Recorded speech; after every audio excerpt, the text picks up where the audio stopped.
I can really appreciate uh, the things that I've heard in the past about, instead of buying another lens or another camera, save that money and put it into a trip to a place that you can go to and um, take better pictures and learn how to take better pictures and get that experience in the field.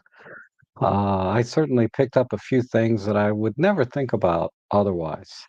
Um uh, because today it rained, it's the one that's most recent or fresh in my mind is, it was raining quite hard out in the field, and I never thought about like trying to control the camera in the rain. I mean, we always think about trying to control uh, our cameras like in the cold, right? Or how does it stand up to heat? Does the camera overheat? But in pouring rain, I never thought about it, right? Because uh, it's just wet. And well, anyway, the two things that I kind of, at least two that I picked up of working in the rain, because I would never do that otherwise. Now I'm going to start thinking about it because there's a lot of opportunities photographically in heavy rain, and you can get a lot of shots that you would not get otherwise. Is, we were doing some live composite light painting and double exposure, a lot of things that our cameras can do on the creative side. But I'd have the screen out. Well, let me just get the camera. I was using the OM3. Let me tell you, there's no question about the weather sealing of these cameras. This camera got soaked and it's fine. Uh, so I have the screen out like this. Look, it's still wet inside. I should wipe this down. It's just good practice. Oh, look at, I don't know if you can see the water drops and everything. I didn't realize. I thought I had wiped it down. I forgot to wipe the inside down. So I had the screen out like this, and the rain is pouring on the screen, and it's a little harder to see, uh, which, is fine. I mean, it's gonna be difficult to do manual focus, right? For one. But, you know, the touch screen was kind of jumping all over the place because the raindrops would kind of hit it. And I would try and adjust my settings, and then it would jump back to another setting, and I would be changing settings I didn't intend to change. So, disable your touch screen in the menu if you're going to be out in pouring rain. The other thing is, rain can accumulate into the EVF sensor here that senses your eye to switch between the live view and the EVF, and then it gets stuck on one or the other. Right? It won't switch when you put it up to your eye or take it down. So you can disable that auto feature by, making it manual so that, when you click the EVF button, in this case it's up here, you can just kind of toggle between the two when you need it and not worry about it. So in heavy rain, those are two critical things to operating the camera in the field is disable the touch screen and disable the auto EVF eye sensor. So yeah, I mean, because I've said this from forever. I'm a fair weather photographer. I never go out in the rain, so I never thought about these things. But just being out there and getting out there and doing things and trying to expand or go outside your comfort zone can make a big difference uh, in your photography. So I just wanted to share that, and and also listening to how they uh, walk into a scene and see things differently. Because I've been to this park 100 times, but they go out there and they see things differently sometimes in terms of composition and lighting, and their excitement and passion for photography really shows. And not just compositions, but then when it's kind of a wildlife refuge, not officially but unofficially, and being able to spot and hear and look for certain signs or clues to what kind of wildlife might be around, right? And then looking for that. For me, it was always just a roll of the dice. I'd go out there and, okay, let's see what's here. I don't see anything. Let's go over here. I don't see anything. But I was never looking for the little clues, right? To just wait. There's an osprey nest right over there, or yeah, the blue herons are over here. That kind of thing. And again, I never right over my head a lot of the things in terms of, I guess they would call it field craft, right? And I was working with Chris, who was doing the macro, and he was giving me some tips on finding jumping spiders. Unfortunately, we didn't find any, uh, because that wasn't the focus of the thing. And I don't want to take any more time away from the other students there that needed a lot more help with the camera, right? So that they could get pictures of whatever it was we were doing. So I did post a flurry of pictures from the event that I took, and I can give you a couple examples. Let me go to my Flickr page.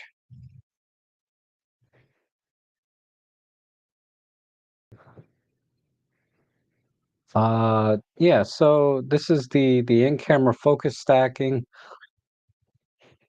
Like I said, I know how to do focus stacking, and I have an idea of the different settings and things, but Chris gave us like these default settings that we could use to get started with, like anybody can start with. So I tried to use all of the basic settings that they recommended as a baseline for, changing the settings if I needed to.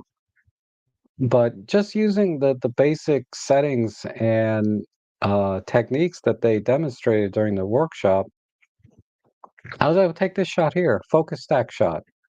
Perfect.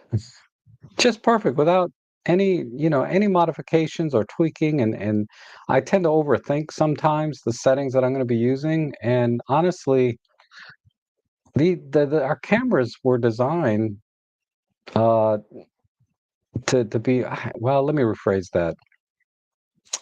You don't need to overthink it sometimes. Just let the camera do all the work, right? So that's one.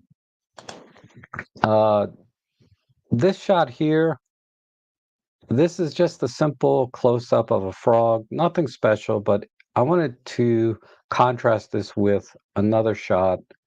Uh, well, this one here. And so typically, I would not have done anything more than what this shot is, but I really like this shot much better. And this is because we were using the right tool for the right job, right? 60 millimeter macro with the AK diffuser. And you just have this beautiful catch light and lighting coming from this setup. And nothing new, right? I've known about the AK diffuser since, I've been doing OM systems and Olympus. But actually getting a chance to try these things out and using them, this is a shot, I probably would have never gotten. I would have probably taken a shot like this, which is perfectly serviceable frog shot, right? I could use this. But this one, I just like the punch and the crispiness and the catch lights and everything that I was able to get in this shot. And then here's a macro shot that I learned a new technique of actually not even using autofocus, but I found I was getting more keepers manually focusing for macro than I was using the autofocus. Now, the autofocus is still indispensable in acquiring that initial focus. Uh, but even then, you could get away without it. So it makes a lot of sense to me now why people can buy macro lenses that don't necessarily have autofocus. Autofocus certainly helps, especially if you're going to do focus stacking that our cameras can do and focus bracketing. In those situations, you got to have autofocus. But if you're doing single shots like this, um, you can easily get away with a manual focus macro lens if you have one, or not using the autofocus in your macro lens. You will get better results. So I got a new workflow for my macro photography that I'm going to get more keepers and sharper images, because if you compare this to another shot that I did, let's see, this is before I went to the workshop. This is a shot that I did. It's not bad, right? Really good lighting, but it's not quite at the level, in my opinion, of this shot. I'm much closer to the ant. More of the ant is in focus, et cetera, et cetera. You know, he's walking across some concrete, so the background's not quite as uh, the same, right? It's not quite as interesting as the being on the sand, but all the same, even you know, and I never make assumptions, you know, that I'll figure it out, right? I might figure it out eventually, but it's so much easier when someone just shows you, you know, do this, then do this, then do that, and practice this particular workflow, and you'll get better shots in the long run. And, you know, eventually maybe I would have come up with that workflow, but it might have taken weeks, years, days, I don't know, forever. But now I have a workflow to get these kind of shots more consistently. So I'm going to be doing more with the macro lens. I'm not a big fan of bugs in general. Ants don't bother me too much, but there's a lot of other stuff that I was not particularly you know, I'm not really a bug person. Dragonflies are okay. And here's tree frog. I was surprised to see one. I guess it's time, but there's that. And then we did our bird photography. Uh, this is something that we are practicing using full manual mode. And I wow, you know, I'm not a full manual guy. I go into shutter priority, auto ISO, and the camera does the rest, right? So this was the hardest part for me, adjusting or trying to adjust to a different way of shooting birds in flight than I normally do. And I'll be honest, I could not I could not get my brain to work shooting in manual mode for birds in flight. I get it. I get it. Everything is absolute when you're shooting in manual mode, and the consistency and the exposure will be there. Uh, but I'll have to practice a little more and see if it's something that I can adjust to and get better results. But I pretty much got the same kind of shots I would have got, you know, whether I was there or not, right? Did the workshop or not. If- Except for, right, understanding what kind of birds. So let me give you an example. This is something I would not have thought of, right? Even for my birds in flight pictures, is this shot here. Now, this is a little tree swallow. These are pretty tough, right?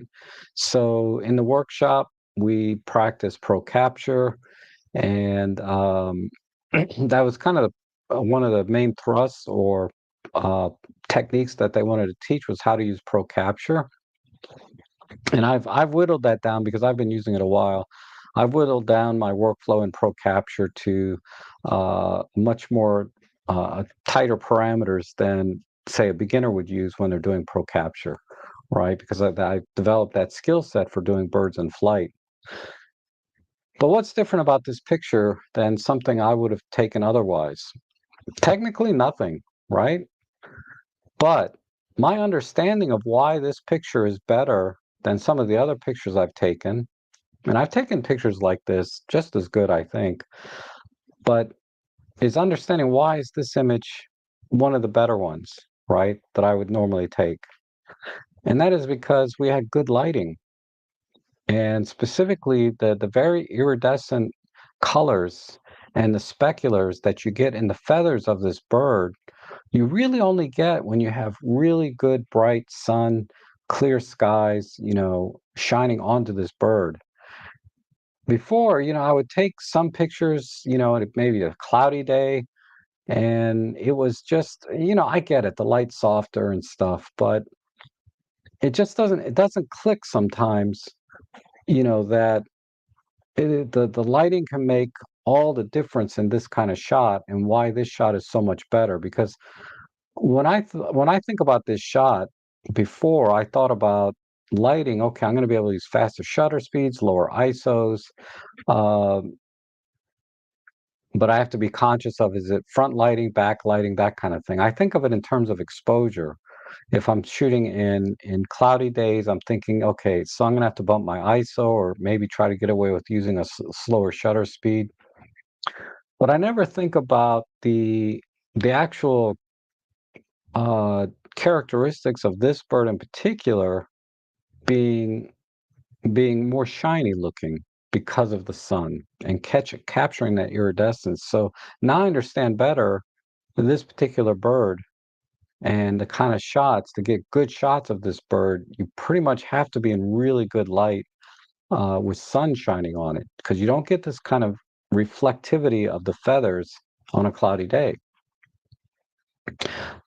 Let's see, like for example, the clouds kind of started getting a little bit overcast. A cardinal, really, the feathers are red, and that's it. You don't get any kind of iridescence, so you can capture a bird like this really on a cloudy day, and all you have to think about is your ISO and shutter speed, and think about the exposure. You don't really have to think about the color so much. Now, yeah, sure, good lighting is always better than cloudy days for birds, but it's the difference is not quite as stark as on a shot like this. So, and then we did some art filters and a couple other things. So, uh, I messed up this shot here, but this is a composition that uh, Frank, one of the instructors there, helped me find, and I used a cross process filter here just because I thought it was kind of interesting, but I would have never thought about this kind of composition.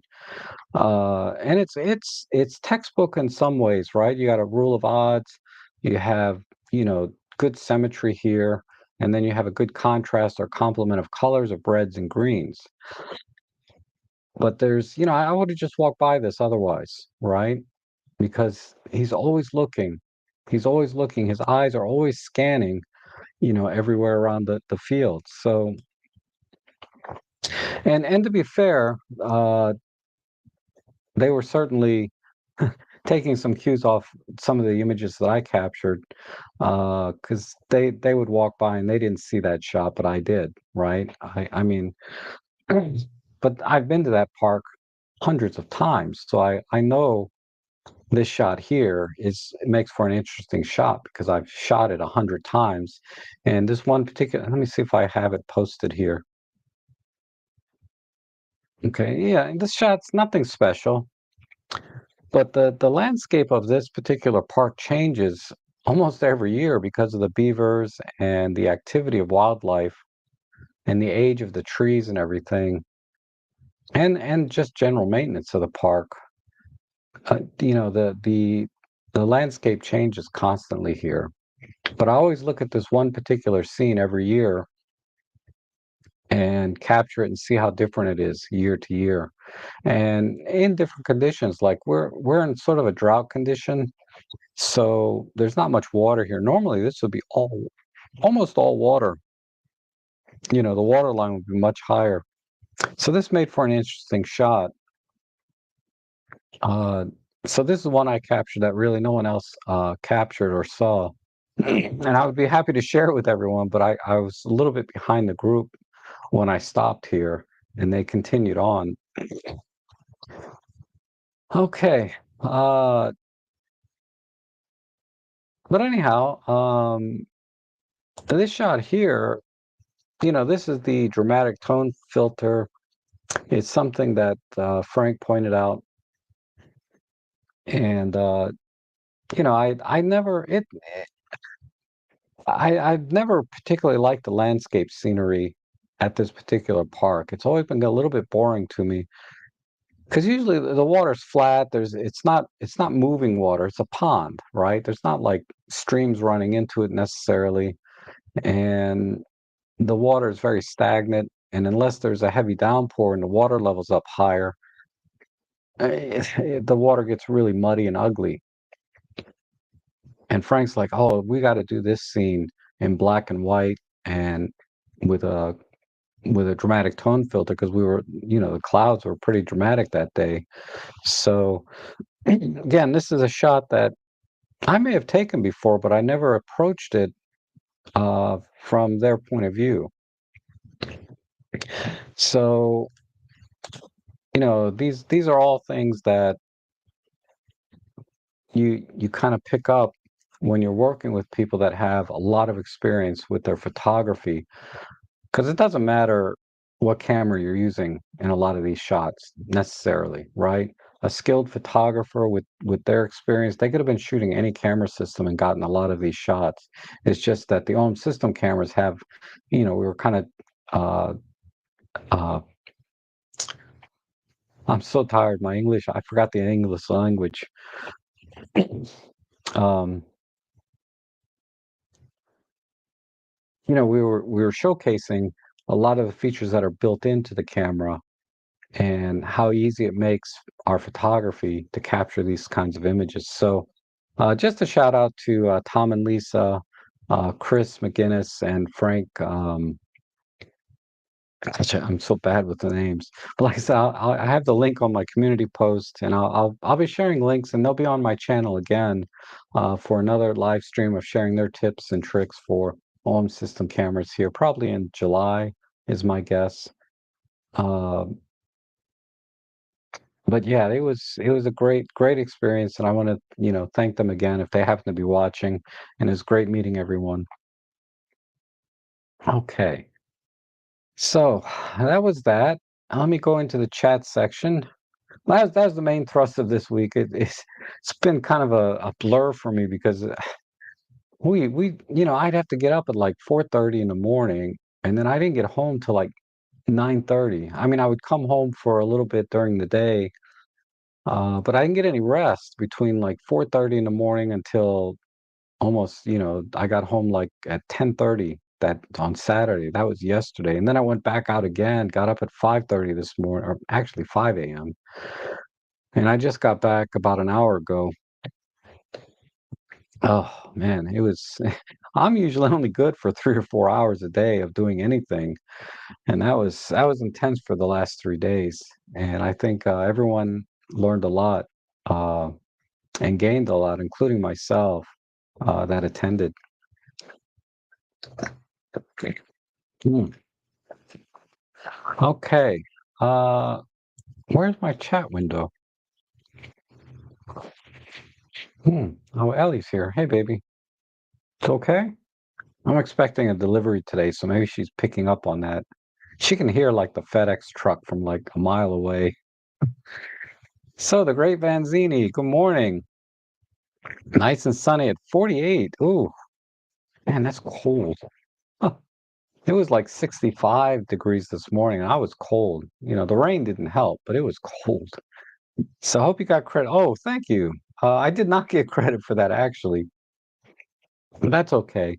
I appreciate your support over the years, using my affiliate links or making donations and all of that stuff. I do appreciate the support you guys have shown through memberships and things.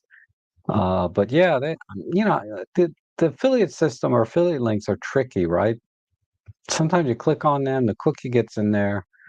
I don't know. It is what it is, right? I don't expect to get commission on every deal that I refer, because it's just the way our computers are and stuff. And good morning. Oh, why is that showing up? Oh, you posted it twice. Okay, great. And let's see. Oh, Marco's here. Good to see you. Happy Sunday. And Marco's another great supporter of the channel. I really appreciate uh, Marco. He's done so much, as I do all of you, for just even participating and being here with me on the weekends. It's very inspiring to me to get out there and know that you guys, love sharing our passion in photography. And David says disabling the touchscreen is number one for me. Yeah, see, David's been shooting much longer than I have, so he knows. He's been out in the field in the rain. And the Gray Vanzini says I tend to remove the battery and SD card and open the screen and let things dry out after. Oh, that's not a bad idea. I should do that. I should do that because humidity can just build up inside the camera, which is never good, right? No matter how weather sealed the camera is, once you expose it to very high humidity, you really, when you bring it back into another environment that's lower humidity, it can cause issues in different temperatures and things. So that's a great tip. And EJ says, I want to join the weekend workshops, but couldn't swing it. Would have been nice to say hello. Yeah, it's okay, EJ. We'll catch you next time. And I'm in David Crook's photo club, so I go out almost every weekend with the group there on meetup.com. So you can join me there. It's called the Virginia Beltway Photo Club, and it's on meetup.com. And let's see. Hey, Rob Trek and fellow trekkers from Atlanta, Georgia, USA is 19 Celsius. So that feels about 70. Well, not quite. That's in the 60s, right? Here, Fahrenheit. Great weather for city and outdoor arts festival. Oh, wow. So unfortunately, I may bail early. Yeah, definitely. Go out and shoot, man. You know. And Thomas is here. Good to see you. Oh, that was Thomas. I'm sorry. You can tell I'm tired. I struggle enough with the chat section as it is. Doing the chat and trying to and doing it on like low fuel. I got my Maxwell house here though, so I'm going to definitely definitely wait for that to kick in.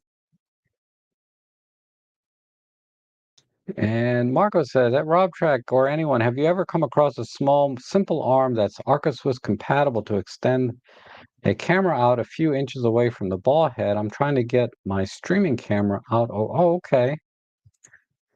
Yes, as a matter of fact, let me show you one on B&H. Now, again, this is sight unseen. I haven't used this myself, but here on the deal page today, and I will put my link to this,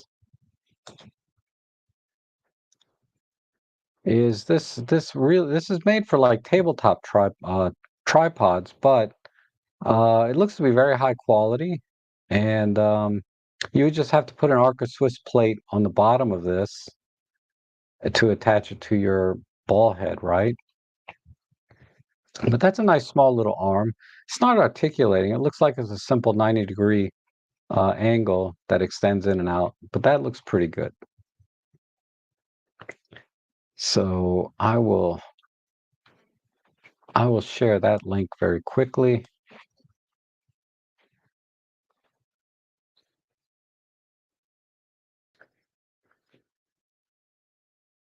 And this is a link, affiliate link where I'll earn a commission, probably about 50 cents on something like this.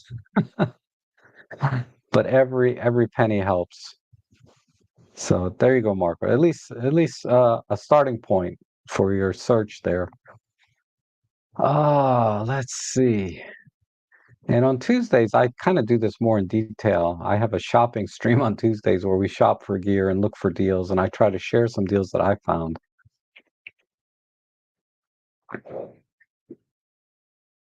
Okay.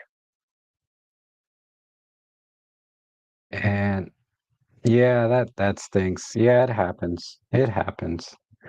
But anyone, if you click that affiliate link I just shared, I think it's a 24-hour window too that you have to use that link. Whatever you buy on B&H, I'll get credit for. I think that's how it works. Maybe not. I don't know. Let's see. Good day, Darko and Semjon and Marcia. Good to see you, Shakib.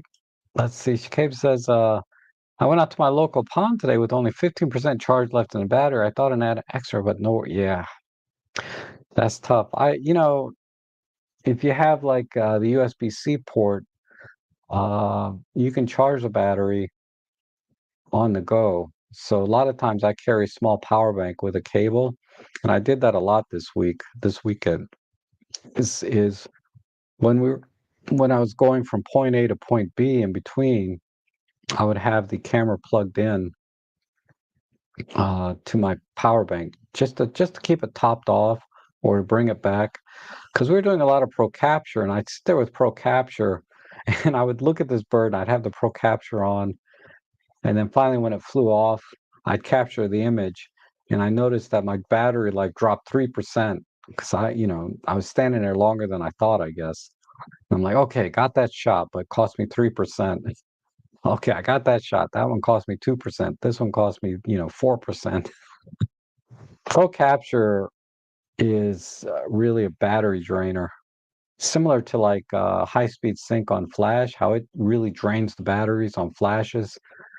Pro capture drains your battery on your camera. And I went like 4 hours straight when we were doing our landscape type uh, part of the workshop. I barely went an hour before I was done to like 20% when we were doing our birding and wildlife part of the workshop. And let's see. Sam John says, tried to shoot my first protest. Okay, not a good idea. Got chased away by protesters, and then cops forced me to format my card, even though they had no right. Didn't want to argue. Yeah, yeah. Uh, you really have to take the path of least resistance, right? When you're in a volatile situation, your safety always comes first, right? And Hemming Henning is here. Good to see you. Greetings from Germany. And Rob, your lead shot in the stream, was that from this morning, your bird walk? Yesterday. I took that one yesterday. Uh, that was yesterday. I'm not even sure what time. Let me see. The great thing about Flickr is all the EXIF data transfers automatically. I post all of the EXIF data on my Instagram as well. Let me go to Instagram. Instagram will show me pretty quickly. Uh, this shot. So in EXIF data, it says 1818. Okay, so it was in the morning. This was at 3:18. I'm sorry, in the evening. This is roughly 6:18 p.m. Uh, yesterday. Crap, that was Friday? Feels like it was yesterday. So this was Friday, May 18th. Uh, according to the EXIF data, is when I took this. Man, how time flies when you're having fun, right? Okay. Uh, and Sister Mature, good to see you. Thanks for coming in today. And let's see. And Darko says, I tried pre-capture on a Z52 and find only JPEG is okay, but I didn't know the Z52, if it had pro capture, it's JPEG only. Okay. We get RAWs on our OM system cameras, but yeah, that's something I remember when camera manufacturers are adding, pre-capture or whatever, to their cameras like Nikon. I think Canon may have it now too, and Sony. I don't know. I never use those cameras enough to really, even though I have them, I don't use them that much. But I didn't realize. I remember early on it was like JPEG only on some of the cameras, but so maybe that hasn't changed yet. Sim John says, thought about getting a Godox IM30 flash. I have no experience with flash photography, and if it's decent as a beginner, or if I should get one of the bigger Godox one for, yeah, go with the TT350, the Godox TT350, because IM30 is a full manual flash, and it sits very low on the camera. And there's a few options to use it off camera, but they're not super reliable or really practical for off camera. For certain situations, it can be the right tool for the right time with the IM30, and it's great to just throw in your bag, right? So I would get it maybe as a backup, like or as a like an everyday flash that you kind of carry in your bag, but don't use it for if you want to really get into flash photography. The IM30 is not one you can use. So, for example, if you want to start doing focus stacking and bracketing, if you want to start doing serious off-camera flash using radio triggers and integrating it with additional flashes that you might buy in the future from Godox, uh, and it has more features like multiple multi-sync mode for rapid fire flash photography, and it has the ability to zoom in and out. You know, it's just loaded with a ton more features, and of course the overall output and brightness of the flash is at least double, if not triple or four times the brightness that the IM30 can produce for, you know, a little more than double the cost, right? So you're getting 10 times more features for, you know, let's say two and a half times the price. Because I think the TT350 sells for about 80 to $90, give or take, depending on deals and stuff. But it's 10 times more capable. So, because it can act as a transmitter, it has a built-in receiver, so it can control other flashes or it can be controlled by a radio trigger or other flashes. So it really gives you options to expand your photography way beyond what you can do with an IM30. The IM30 is great for just carrying in your bag something small. So maybe get both is the solution. But I would recommend if you're going to get one, get the TT350 to start. Okay. And so Darko, sorry, I'm chewing ice. That's rude. Excuse me. Um, yeah, just JPEGs and pre-capture. Okay, I didn't know that. You can get away with JPEGs, right? But like I said, the flexibility is a little bit limited. All right. Let's see. And I think that's all. Well, I caught up with the chat today. Must not, you guys, oh, Mother's Day next Sunday. Oh, that's right. I need to do something extra special. You should always do special, you know, take extra special care of your moms and mothers. Uh, shouldn't take family in general for granted, right? Whenever there's an opportunity to show a little extra care and love to your family, you should do it, right? Um, and I think the holidays, while they are sort of an artificial, arbitrary thing that's been created by uh, most likely, you know, commercialism, it's a great reminder of the people in our lives, right? And Mark says the raw burst mode on the Canon R6 II can't be saved to custom mode and won't stick around and after you turn the camera off. Interesting. I'm not sure exactly what that means in terms of workflow, but I guess that's different then because I know there's really I don't really have to make too many considerations about whether the camera's on or off when I'm using Pro Capture. And Anthony Serena, I'm sorry. Anthony Saran, I'm going to get this right.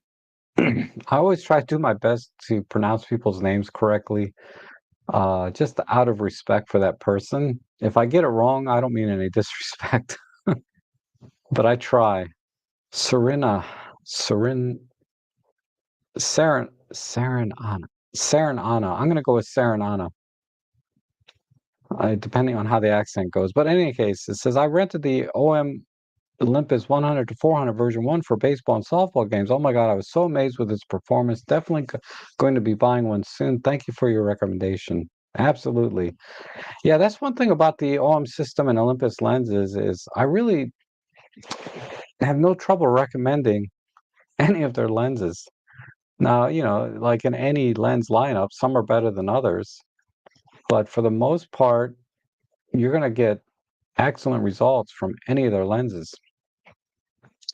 So I'll give you an example. Like David and I, you know, kind of contradict. I kind of contradicted myself a little because he wanted to buy the 12 to 200, and I was like, I wouldn't do it. Every image I've seen from that lens has not been great, you know. But that was pre DxO, DxO Photo Lab, which we both use. And I took I borrowed it from him because he ended up buying, of course. No, he doesn't listen to me at all, which is fine. Oh, so it's Serenana. Okay, so I was close. I was close. Serenana. Okay, great. Thank you. Thank you. I appreciate the phonetic spelling there. That helps a lot. Hopefully I remember that. But yeah, back to David. He but I borrowed it uh on one day we were out shooting and it's not bad. It's not bad. If I had that lens, I would probably use it because of the range, right? Time to time. When I just want to bring one lens that does it all, pretty much that's it. I'm leaning more towards the 12 to 100 f4. I could have really used it this week, but I just bought the 60 macro. I got to be careful. I ran out of money right in the middle of the retreat. I went to buy, I was trying to buy breakfast yesterday, or no, it was dinner. It was like, and I bought the cheapest thing on the menu. It was like $18, and my card got declined. My debit card, because I ran out. My bank is dry, and it's only like, well, it's May 4th, so I consider that my budget lasted a little bit past the 30 days of April into May 2nd or May 3rd. Oh, so I had to actually pay by credit card my frickin' dinner. I try not to do that. I try to live off what I earn uh, using my debit card as much as possible. With the exception of camera gear, I have to always put on credit because it's just way more than I earn camera gear. But I try to live on that, and I don't even know why I'm talking about this, how this came up. But yeah, that was a little rough. Bone dry at the Rob Trek house. Gonna be lean. Gonna be lean, lean, lean here the next couple of weeks. Okay, and let's see. Signatura. Oh, ATR Bear, good to see you. And let's see. Soon she says, with regard to battery, particularly for wildlife SH2 Pro Capture and focus stacking and brighting, I always take two spare batteries, and if it's an all day, take a dummy battery with a DTAP. Yep. Dummy batteries can be very, very useful. Uh, that said, the cameras from OM system that have the USB-C port, you really just need to bring a power bank. I'm not a fan of charging the camera through a power bank, but I'll do it when I need to. But I try to avoid it. But using a dummy battery is a great option if you don't have a USB-C port. And David says, I'm going to get the 12 to 40 Pro. No one talks about the 12 to 200. Yeah. Yeah, no one does talk about that lens really. It kind of came out and then because the performance is not anywhere near uh, any zoom with a smaller range, like the 40 to 150 is probably will outperform it, particularly on the wide end. But then, and that's just the nature of how lenses are made, right? You have to you have to do a ton of optical design to get a lens to be 12 to 200. Uh, and but they're getting there, right? They're getting there. A lot of the zooms now that in the past were were just terrible, like a 70 to 200 from the 1970s and 80s. I would even argue in the 1980s were horrible compared to what you can get now. And the 70 to 200 lenses that you can get now are just as good as the primes within that range. So, uh, let's see. And Robert's here. Good to see you. Oh my God, stories like it hurt my soul. Oh, well, it's no big deal. Uh, I'm a very frugal person, and I really try to live within my means. Except when it comes to camera gear, I buy that and then I pay it off over years. Like my OM3 will probably take me whew, probably 2 years to pay off at least. I still got about $600 from other gear that I bought that I'm still paying off. And then now I have this OM3 on top of that, and that's going to be years. Because otherwise, right now, I would have a brand new S1R Mark II. I would probably also have an OM1 Mark II. Uh, and I would have the 150 to 400 Pro lens, that $7,000 beast. But that's just not in the cards for the Trek family, so to speak. Let's see.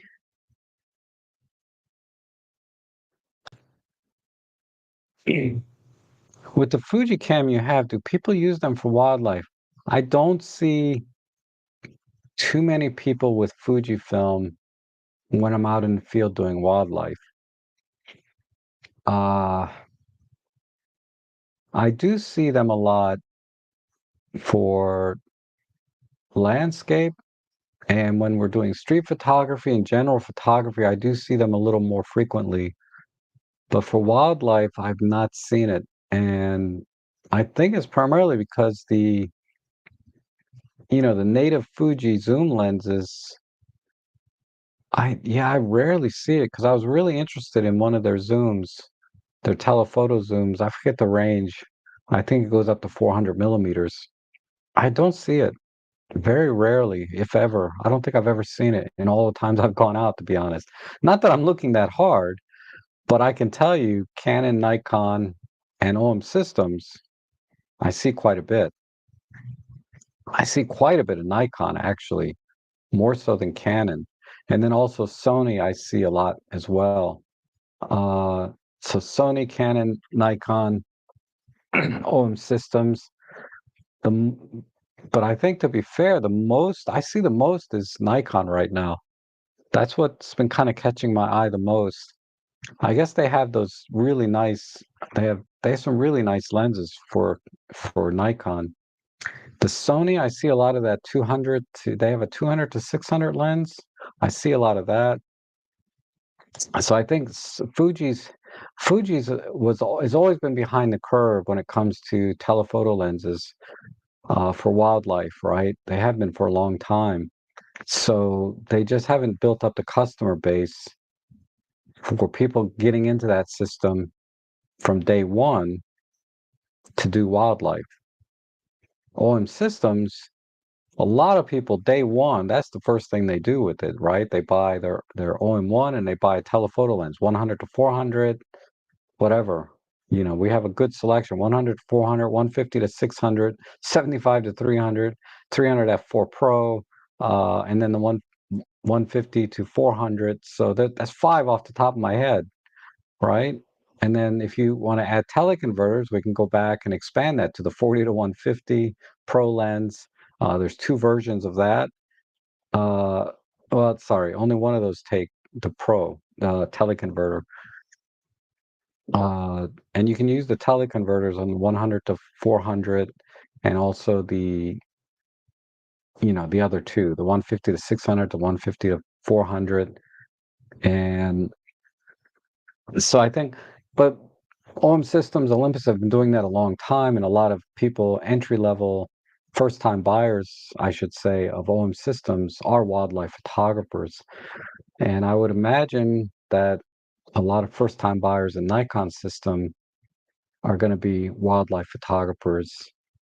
And then Canon, I see a lot, and Sony, I see a lot. But Sony, I don't see quite as much in wildlife. That's probably third. So I would say Nikon. I would say Nikon number one, then OM Systems number two, Canon number three, and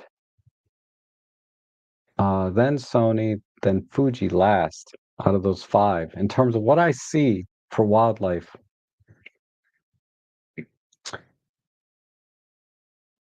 And John asks, Rob, do you think OMDS will ever add my sets back to the M10 series of bodies? I regret buying the M10 4, which doesn't. Yeah, no. That camera's been out 5 years now at least. It ain't happening. It is a shame when they took it out, but yeah, it is a shame it doesn't have that because a lot of us as OM systems, a lot of us that buy the EM10 are not buying it for the first buying our first OM system camera, right? It's we're buying it as our backup camera or secondary small fun to take around camera, and we don't like it when things have been stripped out or missing, right? That we use in our higher end bodies. We can live with, okay, it doesn't have pro capture, it doesn't have high res shot mode. We can live with some of the computational things that it may not have because of the processing power. We can live with even not having phase detect, right? We're content with the contrast detect system because we're buying this camera uh, as our backup or fun to take around and use camera, small, compact, lightweight, all of that. And then it's like, but we want to have the same workflow with our Olympus OM system cameras that we have with our professional cameras in our regular photography that doesn't require computational, high speed, pro capture, all of that. We just want the same workflow.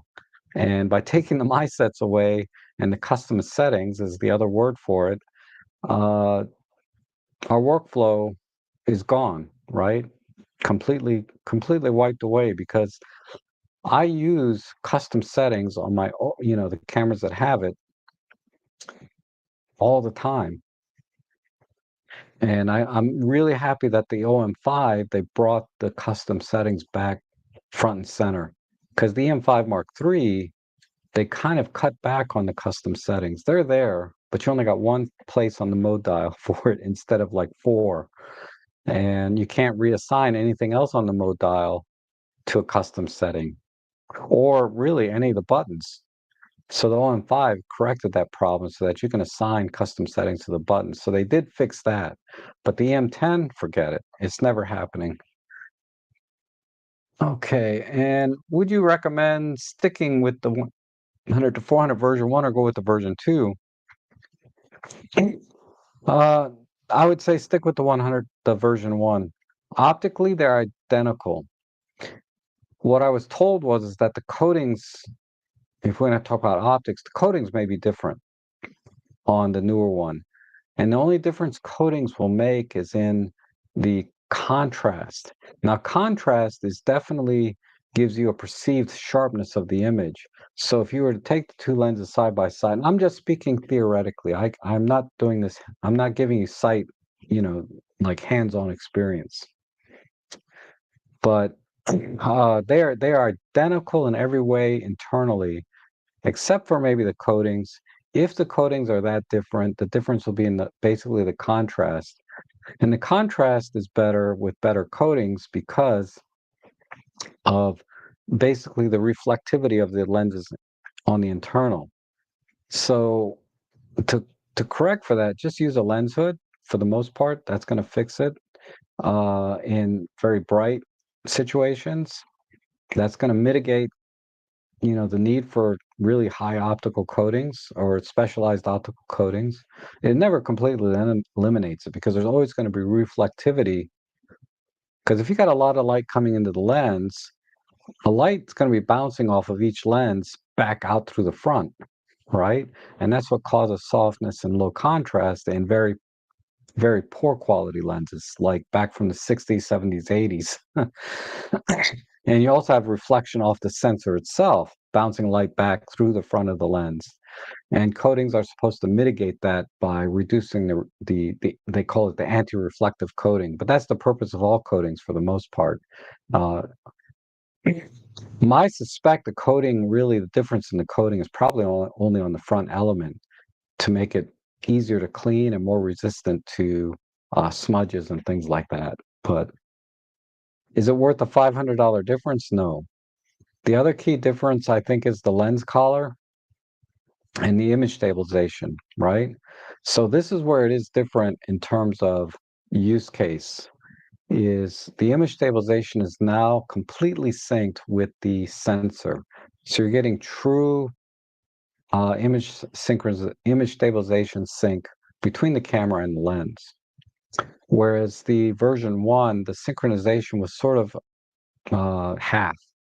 So if you were zoomed out to 100 millimeters, it was using primarily the camera image stabilization, and as you zoomed in, uh, it switched over to the in lens stabilization, uh, or some variation within, but it was not didn't quite have quite the same harmony as the new version does. In my opinion, that's irrelevant. Okay, unless you're doing video where you really need very smooth panning action handheld, you want to get the version 2. For photography, particularly birds in flight, I can't see how it's that relevant because your shutter speed mitigates the need for image stabilization in general. You're like at least 1/2000th of a second, 1/4000th of a second, if not higher, when you're doing birds in flight. In which case I've shot like that with the image stabilization off, as many photographers have in the past that never had stabilization to begin with. So don't worry about image stabilization for birds in flight. For birds on a stick, you're using slower shutter speeds. The image stabilization built into the camera is more than enough. And just adding on a little bit more in the lens, like in the version 1, is just a bonus. But to me, image stabilization is not quite as relevant for photography as it would be, say, in video, where, yeah, when you're panning and hand holding in particular, image stabilization is critical and much more visible because you're moving pictures, right? Motion picture.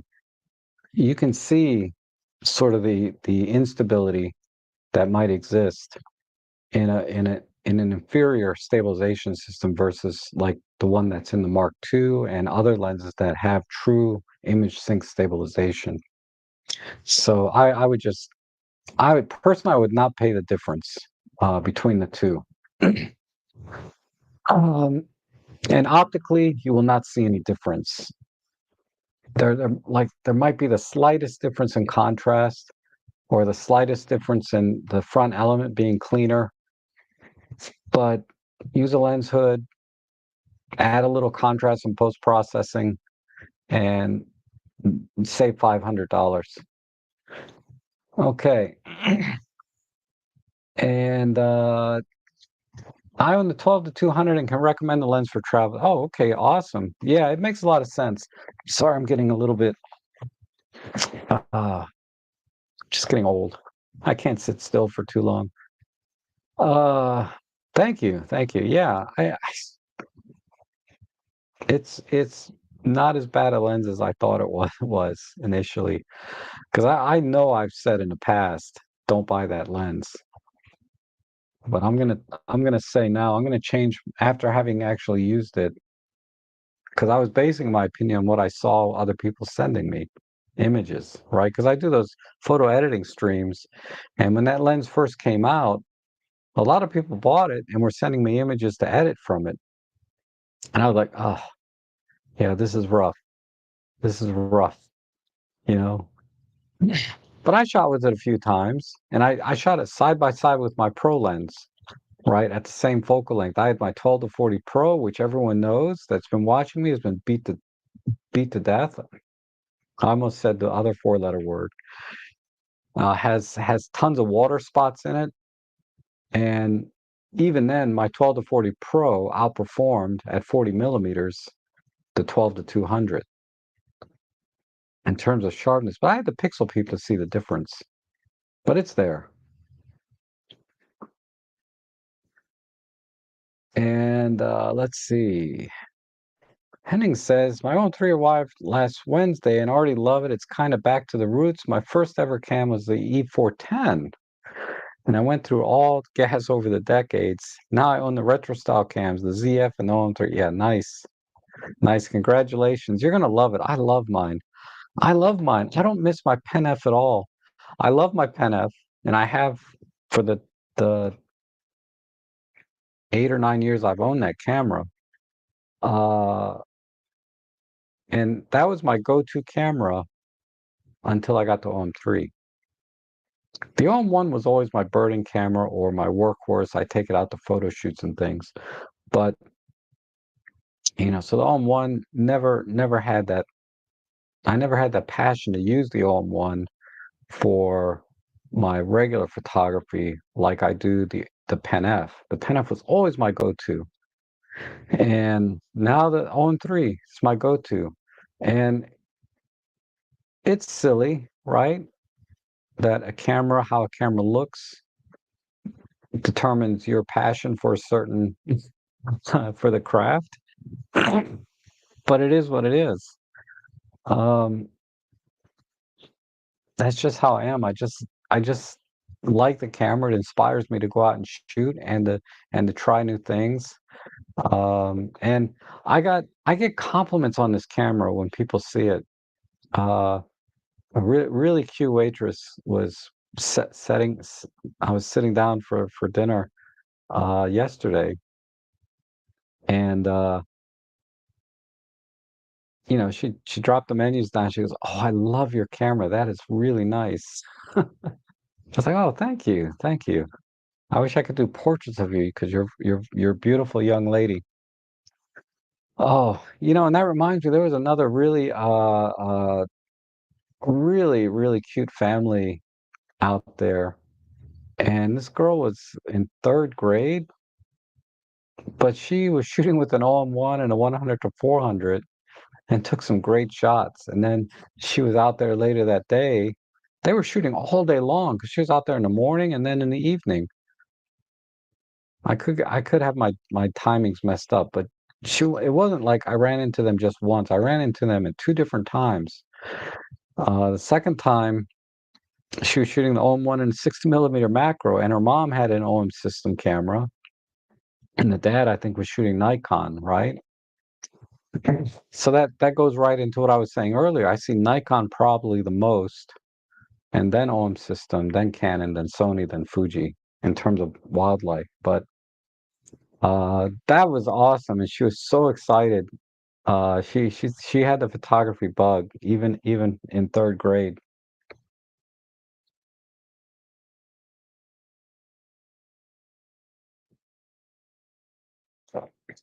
And the Gray Vanzini says my Fuji kit would struggle with bird focusing. Possibly, I've never tried. Well, let me rephrase that. I did do a little birding with my uh, XH2, but I only have the 55 to 200. I don't have any super telephotos. And it was okay. And I'm still on version like 1 point something firmware. I haven't updated the firmware. I guess I should do it. We're probably up to firmware 7 or 8 by now. Uh, I'm curious. I know I'm on firmware 1.6 or 1.7.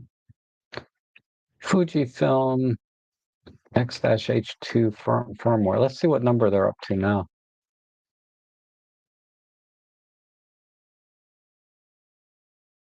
5.2.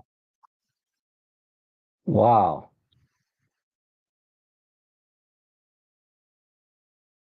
So I'm still on firmware version 1 point something.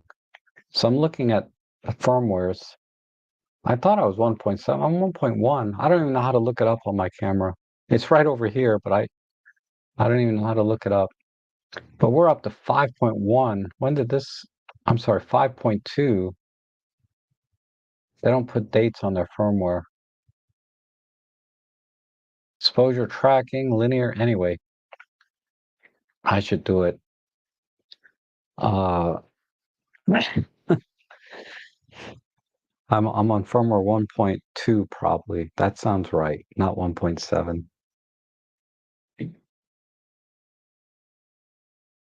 And I was in Alaska and brought a set of f4 zooms, but ended up using the 14 to 150 a lot out of sheer convenience. The 12 to 100 would have been very useful. Stunning scenery. Yeah.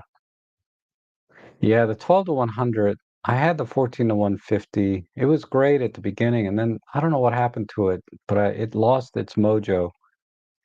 So I sold it, and uh, now I don't have a replacement. I've been just using the kit lenses, 14 to 42 and 40 to 150. But just having an all-in-one sometimes, like a 12 to 100, would be nice.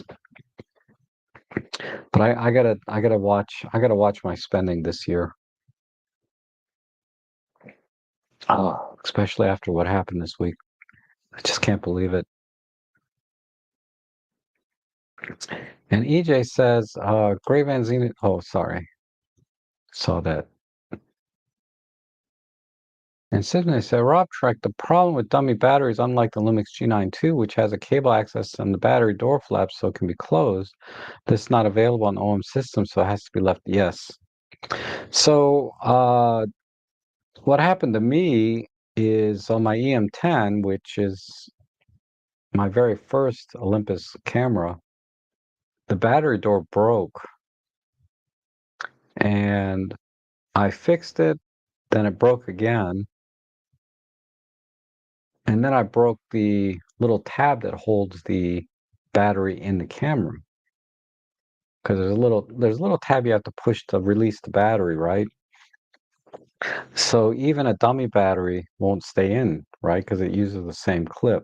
So what I did is I actually put uh I have the grip on both my EM5 and my EM10, and I put a quarter, a quarter, a coin in between the battery and the grip, and then a little bit of foam in between to push the battery in, and I use the.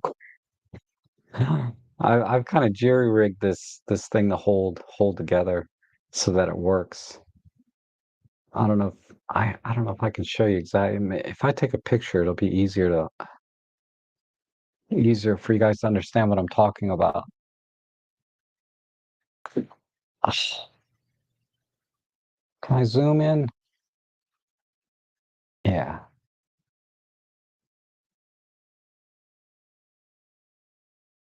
Okay. So this is see that little coin? I jam that in there, and then between the coin and the battery, I put a piece of foam, and that holds the battery inside the camera. That's what I did for a while after I busted the battery door and the little clip.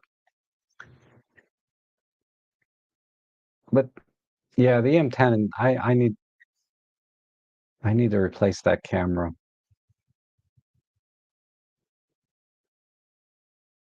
And I shoot a lot with Fujifilm, but I would never use it for wildlife. Even more so if that wildlife is moving. The OM1 and anything moving would be better. To me, the AF system and the Fuji just can't cut it. Okay, so autofocus is a problem then, I guess, too. I don't know. I've heard there's always been a lot of rumblings about the autofocus lately on their cameras, but uh, for the kind of photography that I did with my XH2 is irrelevant. I'm not, I didn't really, I don't use it enough to complain, right? The few times I've used the XH2 has been been perfectly fine. Uh,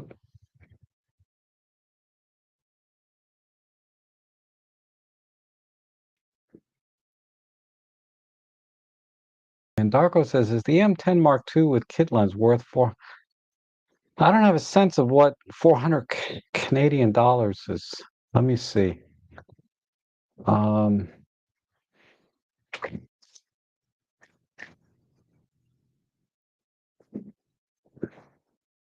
yes, that's less than 300 bucks in US dollars, right? So, uh, definitely.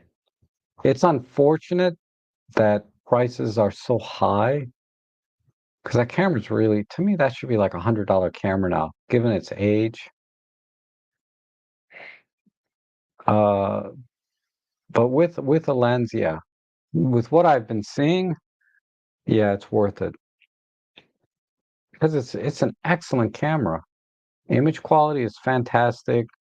The features that it has, fantastic. Uh, the it has the MySets, so if you want to maintain your workflow, you can do that with the M10. It has everything. The only things like the Mark III and the Mark IV add are like 4K video. Uh, they went to a little bit lighter plastic body, a little more stylish, I think. And I think the screens flip down now. I mean, there's some meaningful upgrades to the three and the four, but then there's been some significant drawbacks, like using silent shutter mode. You have to be in one of their AP modes. You can't just select silent shutter. I can't really speak directly to everything that is a workflow issue because I don't own those cameras because I heard no my sets. So I was like, well, I can't, I'm just not going to use the camera if I don't have my sets. Seems like a silly thing. You never know what's going to be a deal breaker for someone. So I never judge the person's question about a feature or setting or thing that they want to use. I answer every question uh, equally in terms of with respect to, is it a big deal or not? I'll certainly give you my opinion if it's a big deal or not. To me, it was a big deal losing my sets. But for you, it may not be a big deal. Maybe you want the lighter body, you want the flip down screen, you want the 4K video. Those things are much more important than having a my set, right? Uh, to me, it was not, right? And 20 megapixels in the M10 Mark IV now. I keep thinking about getting an EM10 Mark IV. The other thing we lost is a clean HDMI out in the Mark III and the Mark IV. So I can't really use it for streaming like I did here on this channel for many years. I used the EM10 Mark II because it had a clean HDMI out. And you can't do that with the Mark III and Mark IV. You can get close, but not quite.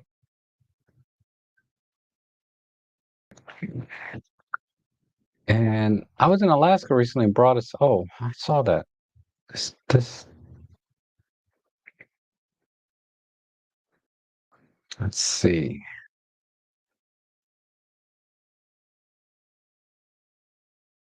And Mark says Fujifilm IX-H2S was very frustrating. The 100-400 was great, but the AF was poor. Okay.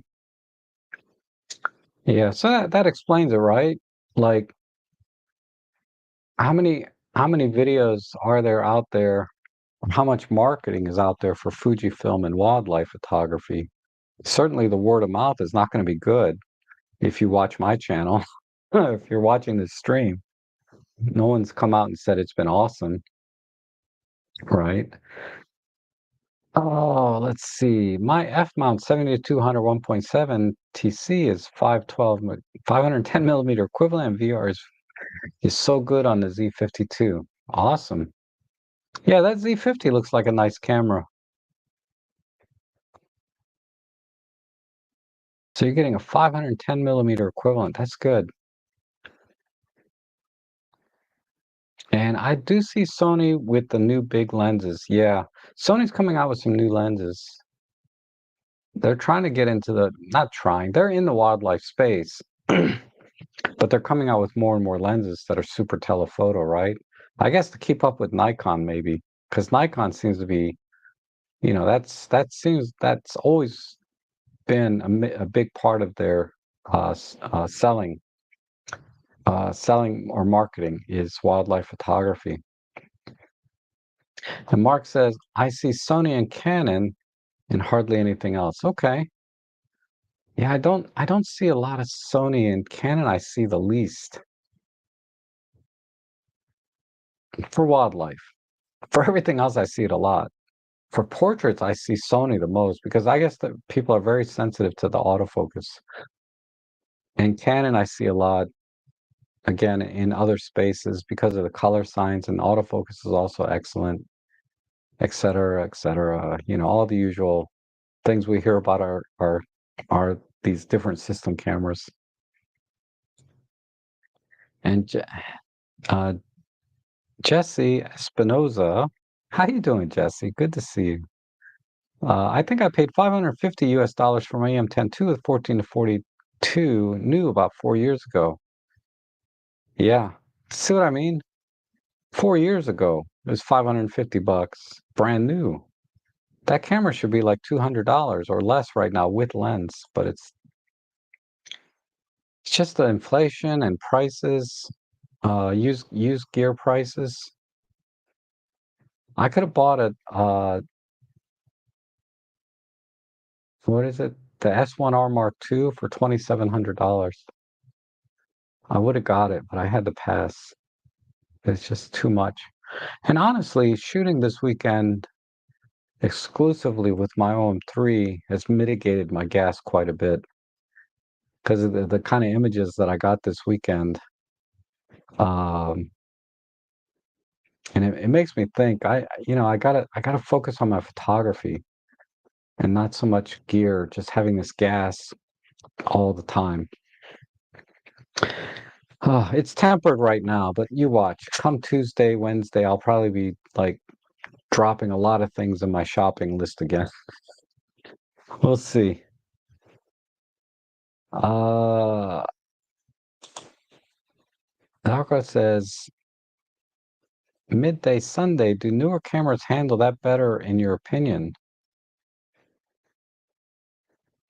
In reference to midday sun. Oh, okay. In reference to midday sun, not Sunday. In reference to midday sun, do newer cameras handle better in your opinion? Had to be a little more specific. I assume you mean in terms of performance, right? Not actual physical handling of the camera. Um, do they handle better in your opinion? It really depends. I think if you're a portrait photographer, you can rely on the autofocus a lot more now on a newer camera than you can in the past.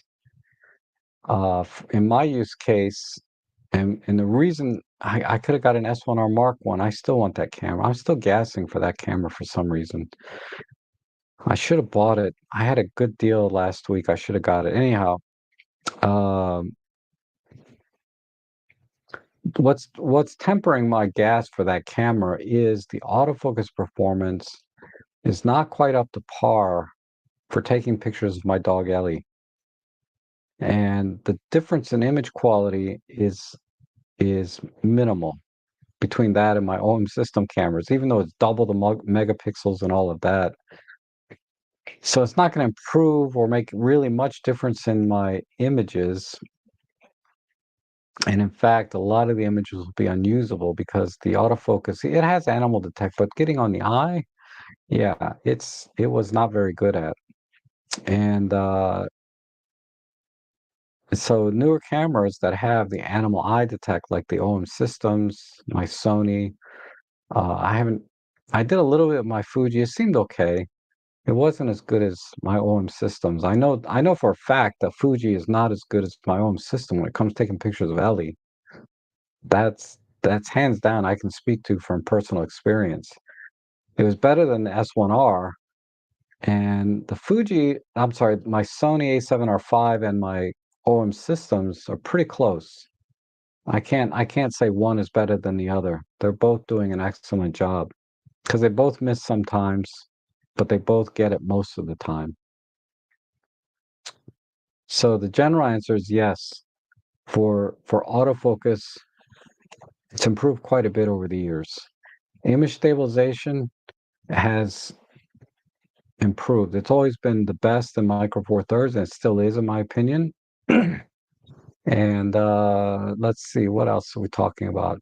In terms of image quality, not much difference. I could pull out my 10-year-old, 20 or 15-year-old camera and get excellent image quality, save for resolution, right? Because some of my cameras are only 10 megapixels. You can't compare that to a 20, 30, 40, 60 megapixel camera in terms of resolution, but in terms of image quality, they're all, with a good lens, they're all tack sharp and do an excellent job. But in terms of performance, yeah, autofocus is a big deal. Speed of operation, turning the camera on and taking the first picture, big difference. And shot to shot, like frames per second. A lot of the cameras are much faster now, right? Particularly the home system cameras with Pro Capture and all of that. But a lot of the cameras, like the Canon, my Canon R8 will do 40 frames per second in silent shutter mode if I wanted to. I think with autofocus, I haven't tried. I've only taken that camera out once. Uh, what I liked about the Canon R8 was the handling, physical handling. That camera fits my hand like a glove. It's really nice. Just like my old EM1 Mark III fit my hand like a glove. It was perfect. I'd say the EM1 Mark III has been the most comfortable camera for me I've ever owned. Then the Canon R8 is right there with it. I put them on the same level in terms of holding. I have small hands. Okay, so everyone's hand is different, right? But I'd say the one of the worst has got to be my Sony, the Panasonic S5 that I had for a while, the Fuji X-T30, that really sucked. I hated that camera. It took great pictures, but I hated the camera. Um, so in physical handling, it's very, very subjective. All right. Uh,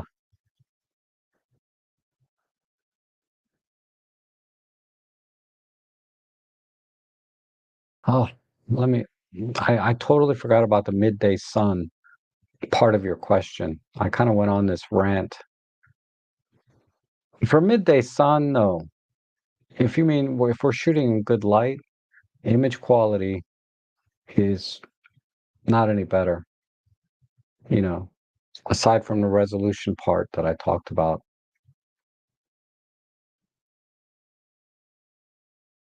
Because midday sun would be low ISO. If you're shooting at base ISO, I could take any camera from the last 20 years probably and get a great, great image in terms of quality, image quality.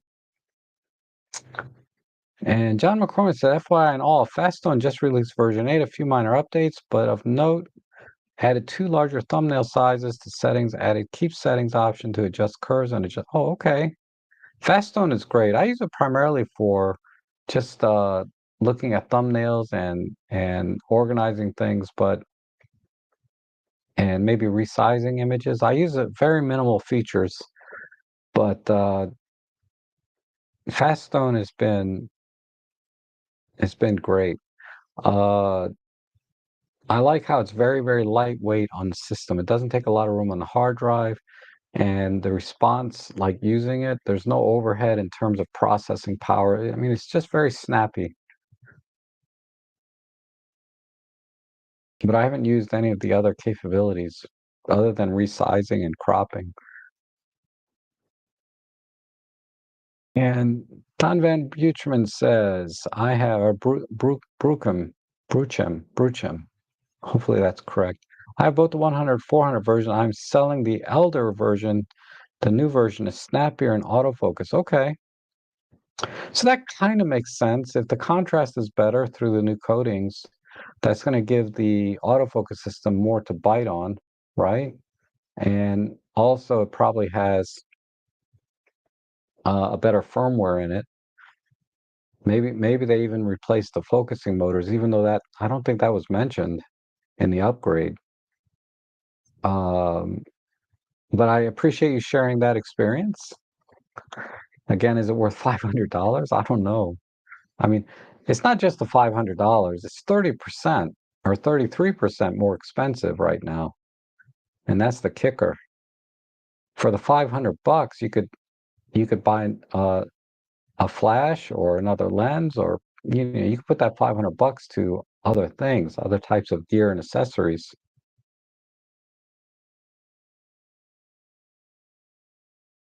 And System of Choice says yes, the image stability is important with video since your shutter speed will optimally set at twice the frames per second, so 60 FPS should be optimally set at the shutter speed of only, yeah. So again, with video, I didn't get into the weeds with it, but System Mature is making it one of the reasons is you're at 60 frames per second, right? You're at a very slow shutter speed as well. So image stabilization at long focal lengths is critical, critical to minimizing motion blur when hand holding. So that's part of it.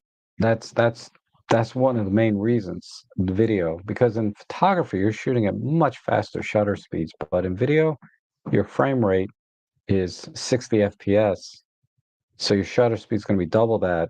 But if you're shooting at say 24 FPS, you're going to be at like 1/50th of a second. So you're well below the reciprocal rule of using the shutter speed with the focal length. And Mark says, "Don't touch your firmware." Really? Okay, I can wait some more. If I use the camera on a regular basis, I would have probably updated it every time. But uh, and they did add some new features. I heard, like, I mean, the least of which is like a new color profile or film simulation, whatever they want to call it, which I could care less about. But uh, I have no reason to upgrade the firmware, so I'll just leave it. And Mark says people are still rolling back their firmware to 1.1. Really? So I'm in good shape then.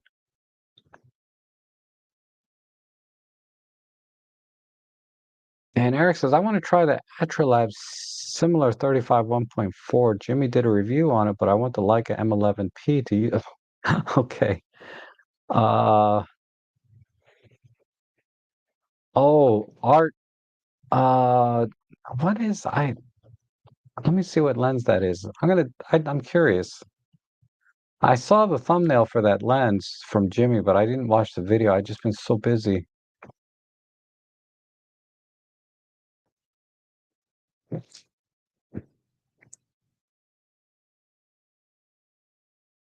Wow, there's a ton of videos here on it.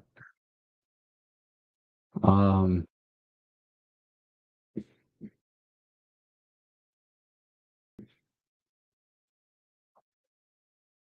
so wow, it's tiny. So it's M mount, but they have ZFC. Well, anyway, let's take a look at it together. I'm curious. Archrolab, wow, $382. So it's not much. I mean, it's not expensive, I guess. Made in Japan, looks like. So it looks like an old Nikkor lens. Interesting. Full frame from the 1960s. So what are they doing? So, oh, this is another one of those where they reproduce they basically take an old lens design and make it again, right? Master Pavilion of vintage charm, modern performance, blah, blah, blah. 285 grams, various mounts. The versatile 35 is perfect for capturing. Yeah, okay. Blah, blah, blah. Why choose this from the 60s? It's more than just a lens, a bridge between the past and present.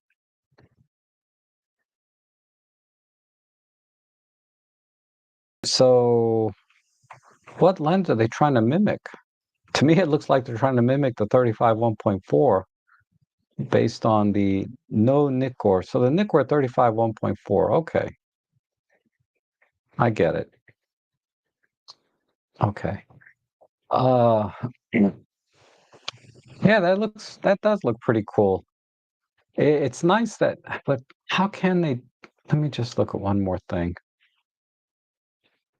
I mean, so this is going to mount natively to,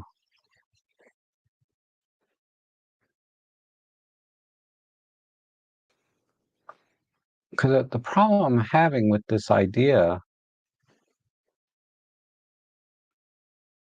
So here's one mounted on a ZF.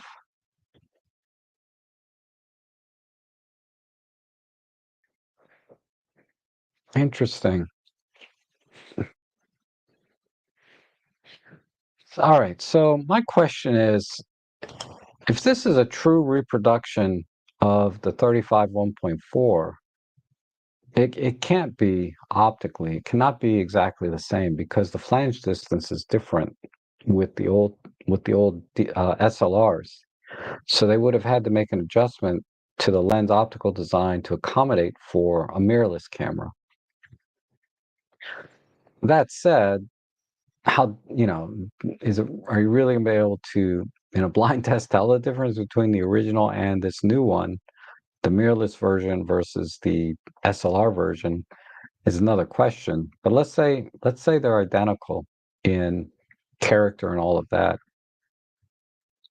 If you want to get into that sort of vintage look through the lens,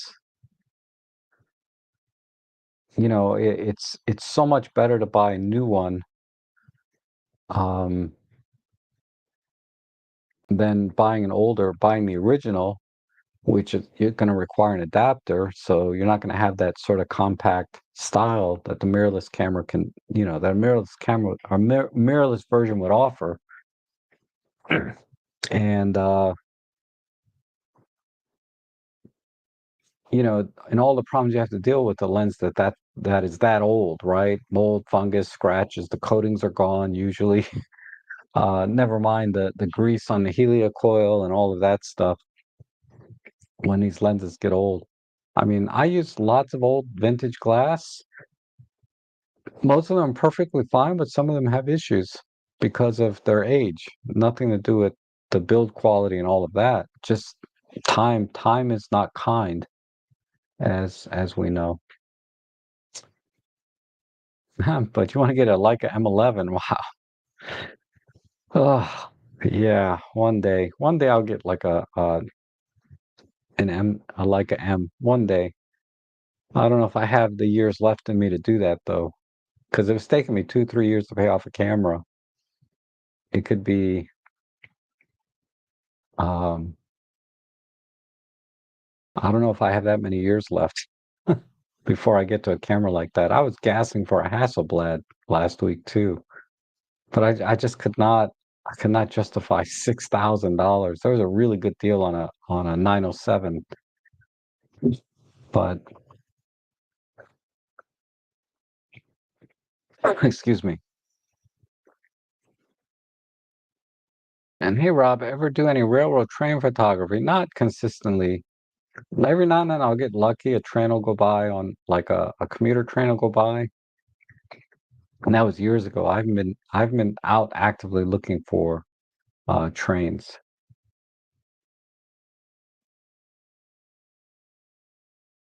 And Shri is here. Good to see you, Shri. And the Great Vanzini says, "Hi, interesting how some complain of 20 megapixel on Olympus, but my Nikons are 20 megapixel on APC, and I love them all." Yep. Resolution is not that important. I mean, once you're up, even at 10 megapixels, I've taken a lot of great pictures that I really like. Um, I can point to one. People always ask me how I got into photography. It's because of my dogs. So I got a lot of pictures of Ellie on this one.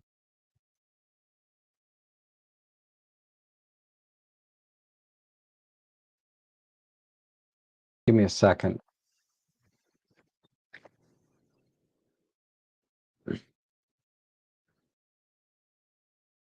Wow, I haven't created a photo album for this. I'm gonna have to fix that. Let's see.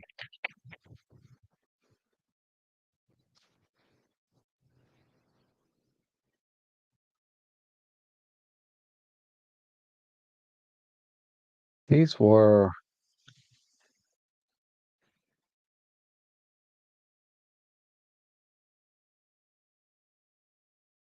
give me one second. I think I found it. I just have to put these in the right order.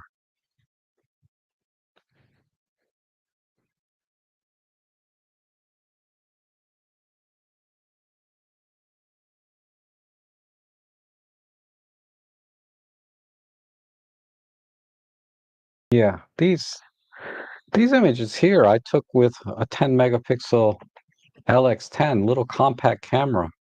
Or no, it's the LX5. My bad. My LX5. That's an old compact camera. 10 megapixels. These are like trifectas and diptychs that I did. I love these. I love these photos from that little tiny compact camera fits in your shirt pocket. These are pretty sweet. Does it say, yeah, Panasonic Lumix LX5, 10 megapixels. Okay, 10 megapixels. This is a butt old camera. I bought it used for a couple $100, and so I don't worry about megapixels at all. Let's see. I have it. Here's one. Where did I put it?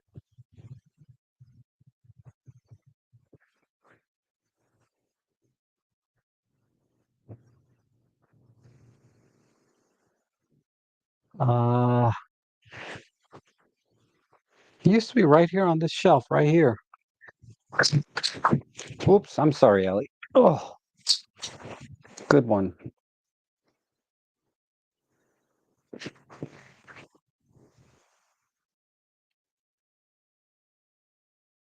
Dang, I'm gonna have to find it now.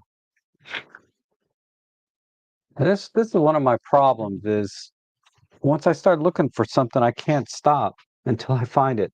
Oh, it's right here. It is on this shelf. It's just so small I didn't see it. Okay, so this is the LX5. Tiny. This is my shirt pocket. Okay.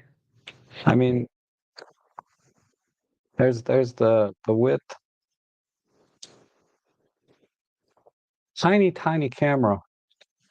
And these are some of the shots from this camera.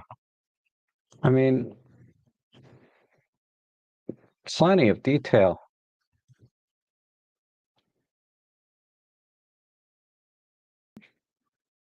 I just what's not to like? This is a pano shot that I stitched together. Look at the detail in that. I wish I could zoom in more for you guys, but that's as much as I can do on Flickr. Oh, okay. And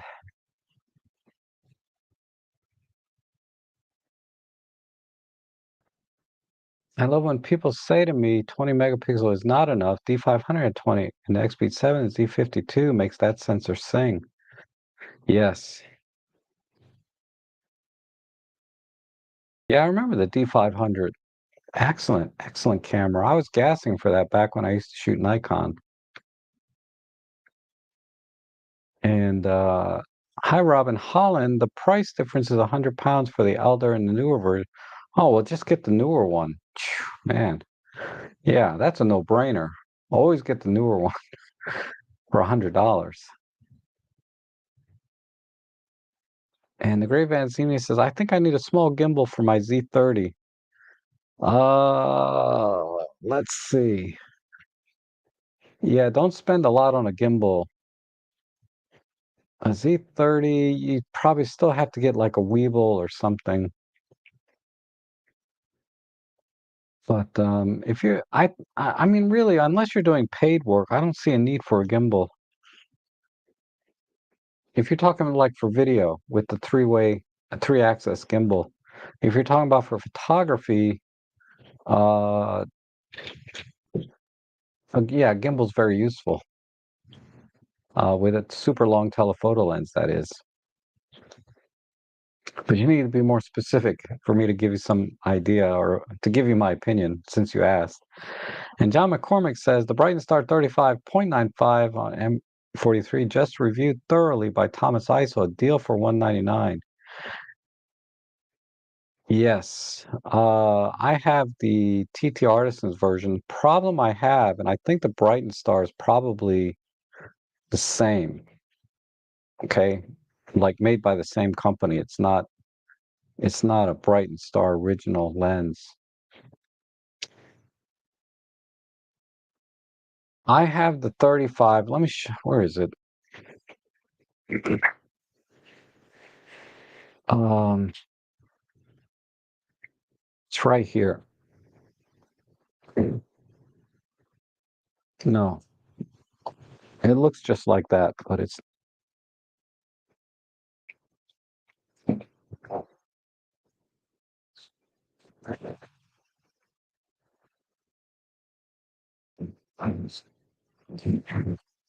is this it? Oh, it's right here in front of me.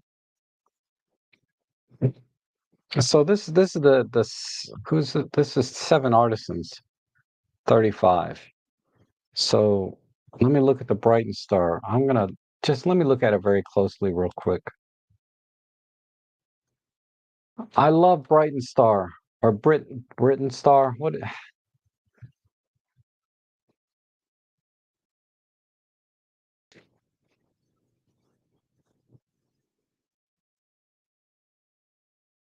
Okay, so here's a Brighton Star one. I suspect these are exactly the same lens. If I can look at the rear element, then I'll know. Well, this might be clue. They don't show the rear element. They do show the blades. The blades are identical. This has a clicked aperture ring, so that is different, but the same 52 millimeter thread in the front, same number of blades, about the same weight, 370 grams. Uh, but there is a serious problem with this lens, which I want to get to. So let me, Seven Artisans. Shri will tell you. He's got the same problem. F0.95. So here's the Seven Artisans, right? Let's see if they have there's the MTF chart. What's it look like on the, so we got this wavy line. If the MTF chart is identical and the lens structure is identical, then yeah. So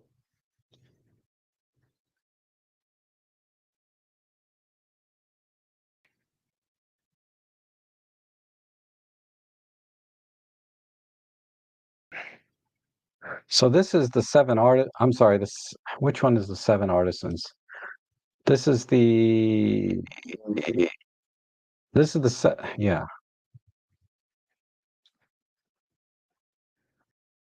How do I? Oh, I closed that window. Um, right, right, and start 35.95 on Amazon.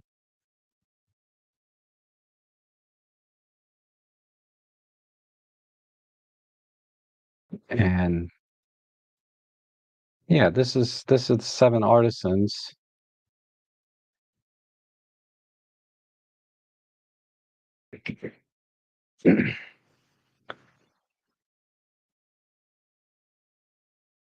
I'm just looking at the lens diagram and the MTF chart. They're identical.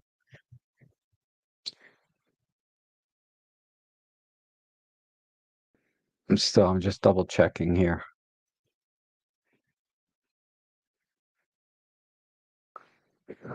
All right. So this is the same lens. So I have this lens, okay? Yeah, it's nice, okay? The image quality is really nice. But the problem with this lens, all right, is this rear mount here. I'm gonna see if I can get this up close. You see how close the lens element is? The rear element sticks almost right up to the edge of the lens mount. And then in particular, it's this part right here.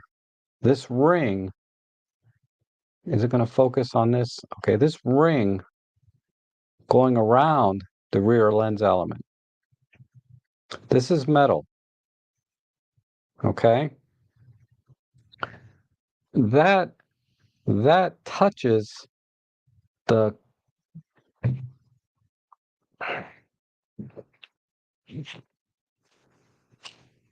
that metal ring around the rear element scrapes the contacts here on the back of the lens. There's no contacts on this lens, right? But that little metal ring scrapes these contacts. And after you mount and dismount this lens, I don't know how many times I used it, the paint on the bottom of this metal ring starts to scrape off the black paint that they use. Okay? And then what it does is it starts to short out the pins and your camera doesn't doesn't work. The camera acts like there's no lens attached and you get a black screen. But it doesn't do it on every camera. It works on my OM3. Thank God. I might start using this lens again. So I'm going to put this on my OM3,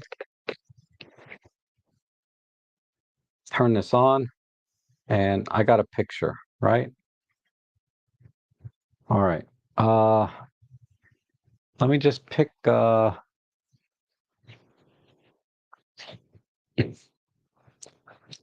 here's my EM5 Mark II, right? Yeah, the Mark II.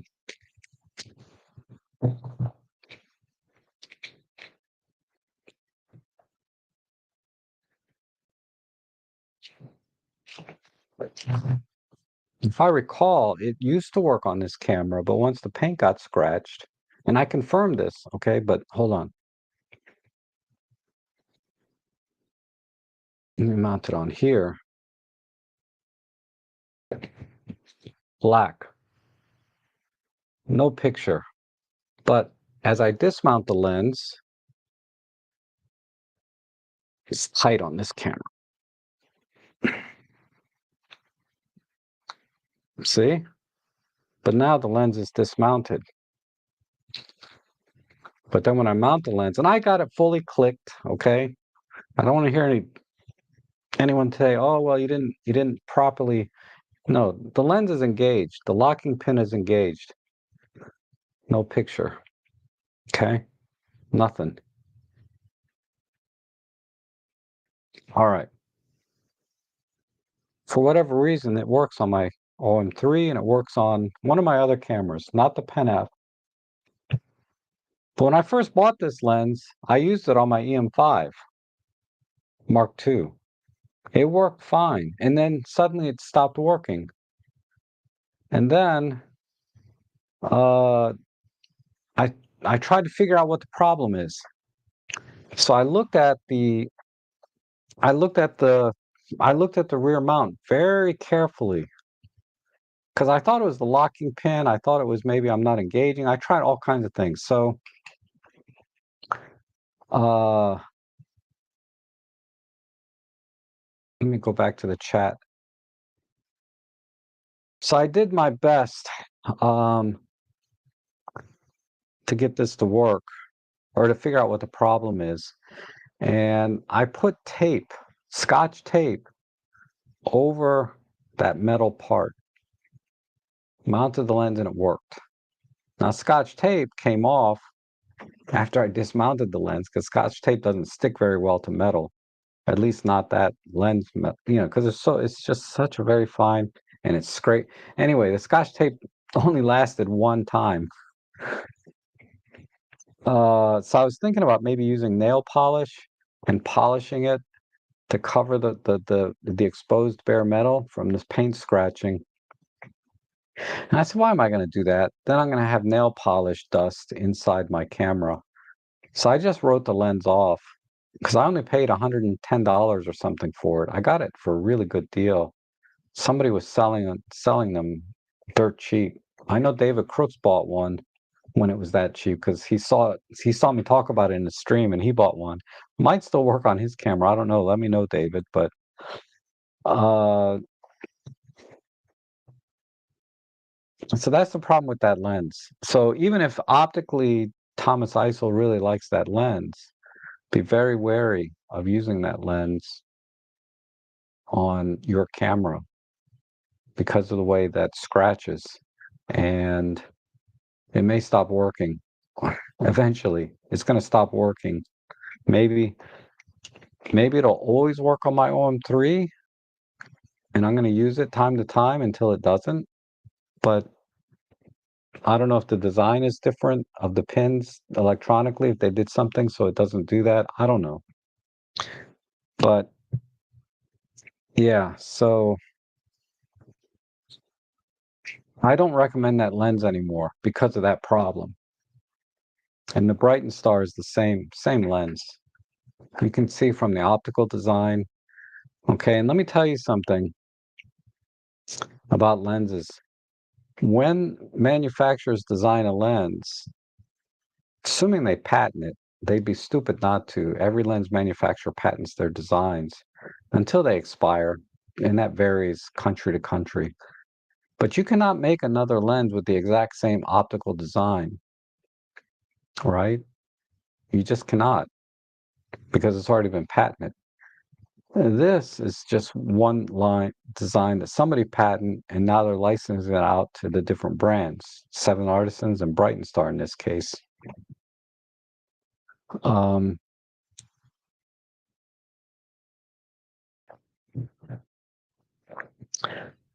so I'm sorry, was there a question? I don't know. I went on that rant because it was a problem for me. So John McCormick says the Brighton Star 35 f.9 was just reviewed thoroughly by Thomas Iso. Such a deal. Yeah. So yeah, it's a deal until it's not. It stops working. Okay. So I'm just telling you now. I bought that lens 2 years ago, maybe, and I just haven't used it because of this problem.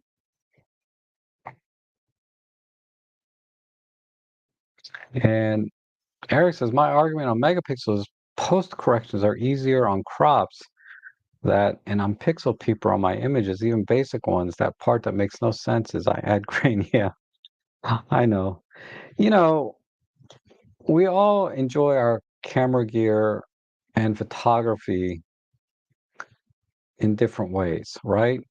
Like I love the 60 megapixels I get out of my Sony camera.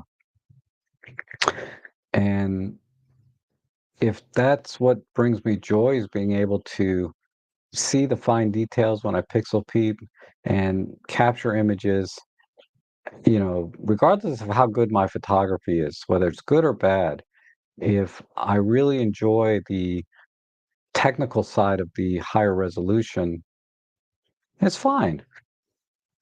You know, buy the higher res camera if that's what you really like to see in your images. Uh, for me, it's not as critical. I like the higher res, but it's not quite as critical as knowing that I squeezed every pixel out of that 10 megapixel sensor or 20 megapixel sensor, or squeezed out every pixel out of my 60 megapixel sensor.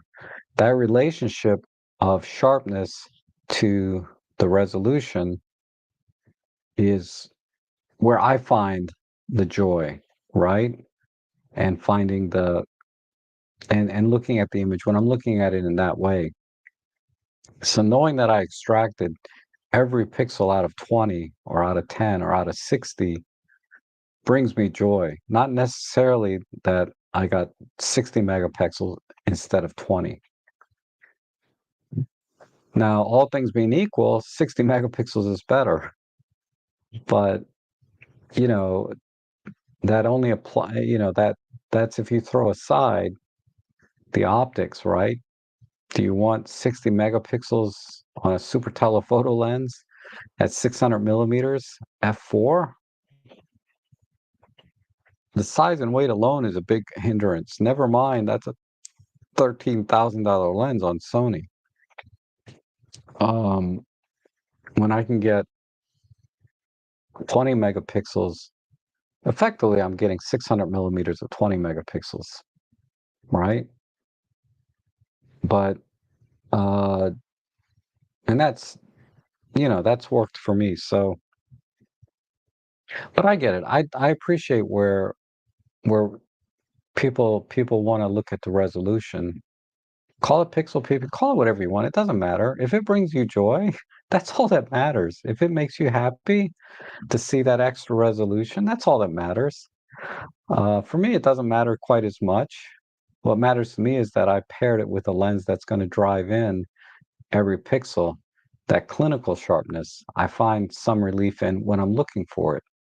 So I always buy one lens, one top tier lens for that system.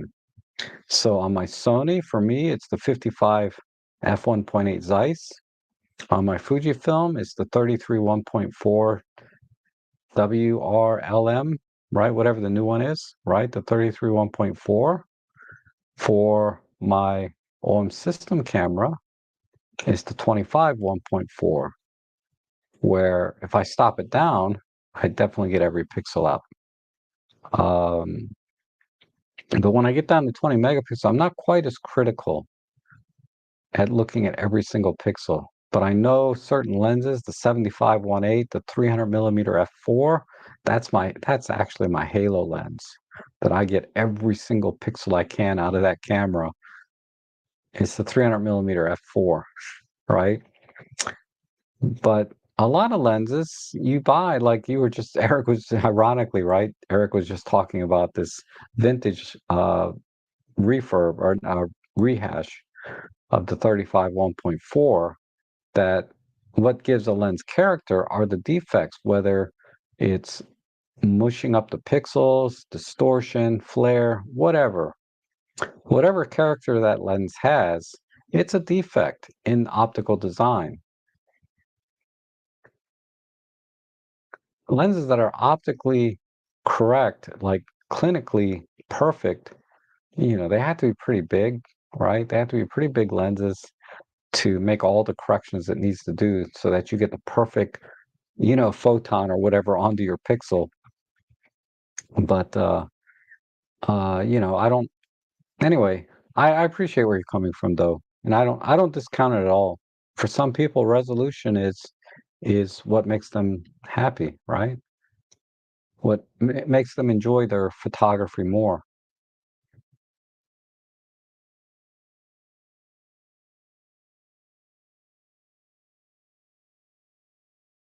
And post corrections are easier on crops. Yes, yeah, because but you have to you have to consider that the Micro Four Thirds sensor is already cropped. So if you put a okay, let's talk about bird photography. You put a 300 millimeter f4 on a 20 megapixel sensor, Micro Four Thirds sensor, you're going to get a certain number of pixels on a field of view. If you put a 300 millimeter f4 on a Sony full frame 60 megapixel sensor, right? You're going to get 60 megapixels on a certain field of view. The field of view is different, right? It's twice as wide on a full frame sensor as a Micro Four Thirds. But let's say you take the 300 millimeter f4, you have this on the Sony 60 megapixel sensor. If you want to get the same field of view as the 300 megapixel sensor Micro Four Thirds camera, you have to crop in, right? And you can do that. You can crop in, but you're going to be down to 12 or 13 megapixels, whatever that math is. You're going to be down to like 12 or 13 megapixels at 300 millimeters. So now you have the same field of view on both cameras, but you have fewer pixels on the Sony camera than you do on the Olympus, right? The Micro Four Thirds. Significantly less pixels. So ultimately, when you crop in on a full frame sensor, you're getting less pixels on your subject than you are with the Micro Four Thirds sensor because the sensor's already cropped. And this is where the confusion goes. This is where there's all the confusion, whether it's in the marketing of how they market their cameras, or the discussions you see in the forums about people saying, "Oh, I can crop in because I have more resolution." Everything is true. This is what I've learned in life. The opposite of a truth is usually another truth, right? So, yeah, it's true. You're getting more resolution on the Sony camera, but if you want to get the same field of view, so you don't have to crop, uh, what do? You need to buy a 600 millimeter f4 lens from Sony, $13,000. Okay. Uh, then, yes, absolutely, you will definitely get more pixels on your image than you will with the Micro Four Thirds sensor. But if you put the same lens on both cameras, 300 millimeter f4, I will always get the better picture on a Micro Four Thirds camera. Or let me rephrase that. I will always get more resolution on a Micro Four Thirds camera because I'm getting a full 20 megapixels in a certain field of view. Whereas on the Sony camera, the full frame camera, I have to crop that camera down to get the same field of view. And then all of a sudden I've got a lot less pixels. Never mind like a 24 megapixel full frame camera. You're down to what? Probably 6 megapixels if you tried to crop it down to the same field of view. So ultimately I'll always get more pixels on a subject with the same lens. And that's how OM Systems, Olympus, and every Micro Four Thirds manufacturer markets their lenses, saying our 300 millimeter f4 is the same thing as a 600 millimeter f4. Well, in terms of field of view, yes, right? But not really. It's still a 300 millimeter f4. It's just the sensor's already cropped. If you put the 300 millimeter f4 on the full frame camera, if you crop it down to the same size, you'll get the same field of view. So it's a little misleading and it's confusing to people buying lenses. And then throw in the fact that the sensor sizes are different. The sensors are different sizes, and then the pixel density are different on the different sizes. It's like daylight savings time. It's very confusing, right? They change the time twice a year. Never mind the sun rises and sets at different times of the day.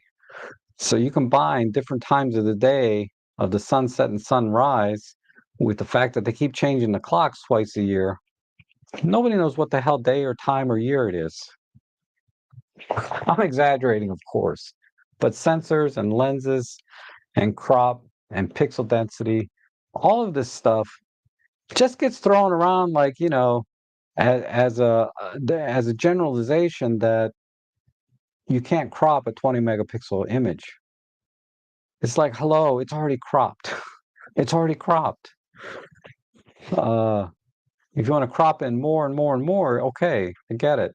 But you cannot compare a 300, you can't compare a full frame sensor with a micro four thirds sensor if you're using different lenses. You have to compare the sensors using the same exact lens, the same focal length, not field of view, the same focal length. When you use the same focal length, you have different fields of view on the different sensors. And then that's when you have to throw out this, I'm going to crop in because I'm shooting wildlife. I want to be able to crop in. Okay, you can, but you better have the right focal length and the right field of view to crop in. And that's why Micro Four Thirds, I think, has the advantage when it comes to shooting sports action wildlife and getting the most pixels on your subject possible. I can get more pixels in the same field of view on a Micro Four Thirds camera than you can on any full frame camera right now in the market. Period. If we're talking about using the same focal length. Okay, that's enough of my rant there. Same thing goes for macro photography. I'll get more pixels on a macro image for the same field of view than I ever will on a Sony camera. But I wouldn't use uh, the same lens. I would use a 600 millimeter f4 so I can crop in. Whew, wow. Yeah, the long weekend is taking its toll on me. I'm kind of fading out here mentally. Plus, I'm not used to ranting so much. I've had a couple of good rants today about lenses, and now we're talking about cropping in.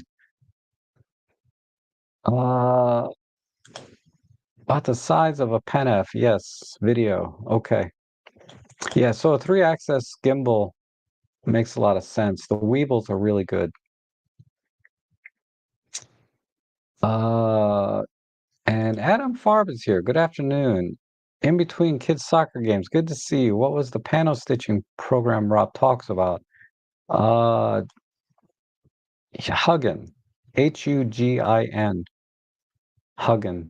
I'll get around to making a video about it. I promise. I still got three, maybe four things I have to review. Like I just finished the bag review and some battery charger review. I got to finish up a lens review, an LED light review, and a another lens and something else. I can't remember. I better get to it though, because I'm getting emails. Where the hell is our video review? And I'm like, oh, just a few more days, just a few more days. I stopped doing reviews for a couple of months, and then I said, okay, I'll do one more, and then one more, and I got into this mode of like saying yes to the last five or six things people asked me to review. If I could go back in time, I would say no, no, no. I've been saying no for the last couple of weeks. I've been saying no actually for the last 30 days to all these people sending me requests for reviews. They email me again, oh, you don't have to do it right away. You can wait until May. Now it's May. I still don't want to do it, you know? Um, Lawa wanted to send me something. I can't tell you what it is because it's an embargo kind of thing. And really nice tripod from Profoto, I think. I would love to get that tripod and review it. It's really nice. But I had to say no. And they emailed me like four times. We can do this, we can do that. And I said, no, I can't do it. I can't do it. I got too much. My response is always, I got too many reviews I got to catch up on. Okay. And then Sri says, I had to buy an extender to make, oh, okay. What do you mean an extender? Like an extension tube? Yeah, it'll work with an extension tube. That's a good idea, but then you lose infinity focus, right? And all of that stuff. I don't know what extend. If you're talking about an extender and still maintain infinity focus, that's interesting. So I've not used it and would like to sell it. Okay. Good luck. David has one if you want to buy one. Uh, oh, David put up the free panel. Yeah, it works pretty well. Hugging works pretty well. Cropping in camera is important, yes. And can we use full frame lenses like the 150 to 600 adapted to Micro Four Thirds compared to the 150 to I think someone's done it, but generally I wouldn't recommend it. I'm trying to think of an example besides the 150 to 600.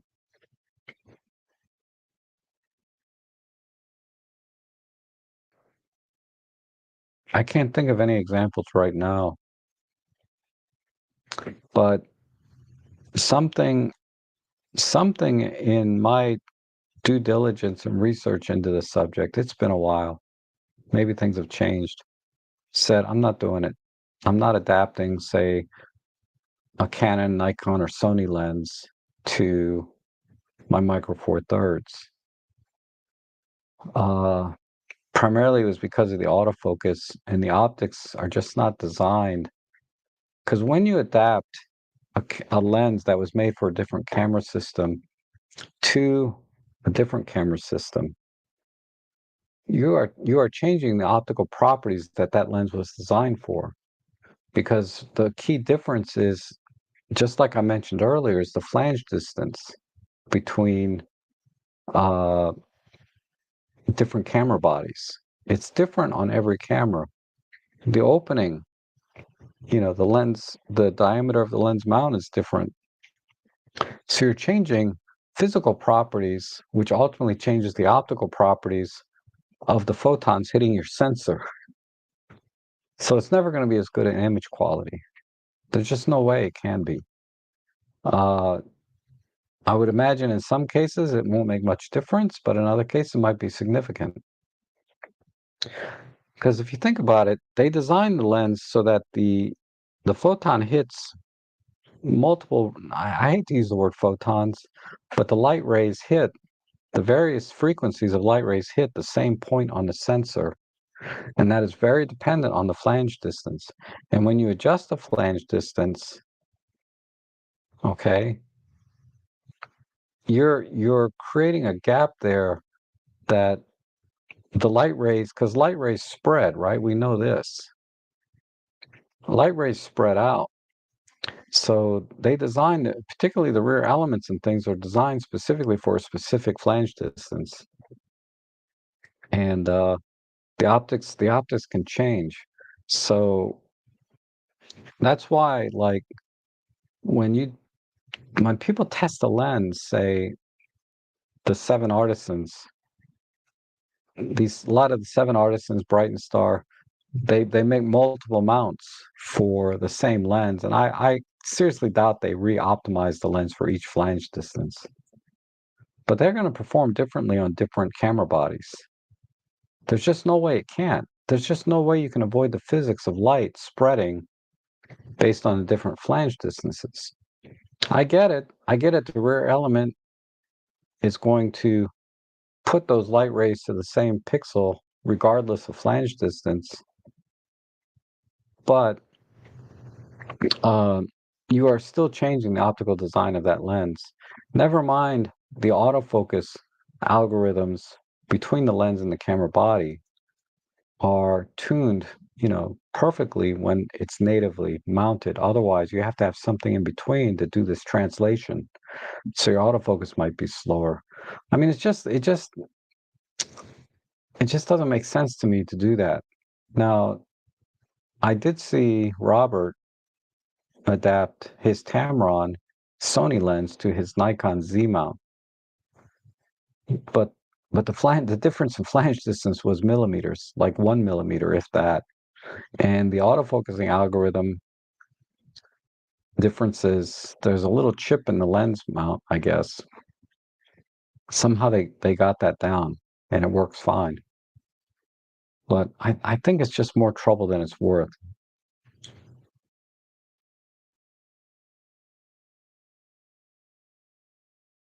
And so if I buy DxO Photolab, do I need their deeper? No, you do not. DxO DxO Photolab Elite. That's the one you need. It's like 200 bucks, give or take. And if you use my affiliate link down below, there's a coupon code you can use also for 15% off. It comes with Deep Prime,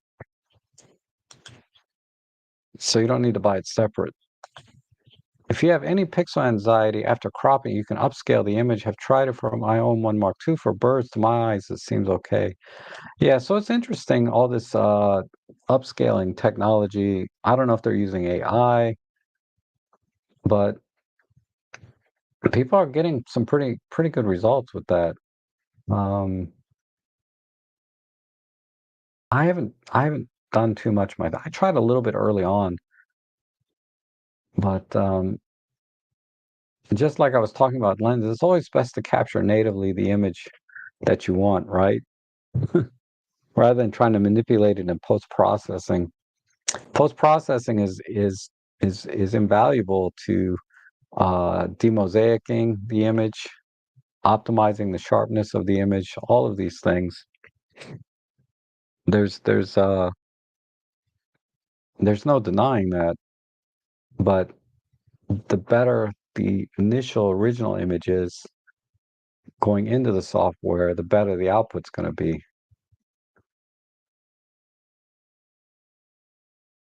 Oh, sure, Shakib. I try. I try. I'm a little tired, so I probably missed a few things. Like I can't remember exactly. I know someone tried adapting one of the Sigma 150 to 600 to their Micro Four Thirds. I think they were able to do it somehow. And how would they do it? Let me think. Um,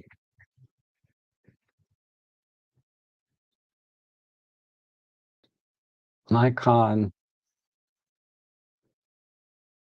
F2 M4 that Micro Four Thirds autofocus adapter. That's that probably exists. Yeah, here's one. So what they probably did is they took this adapter,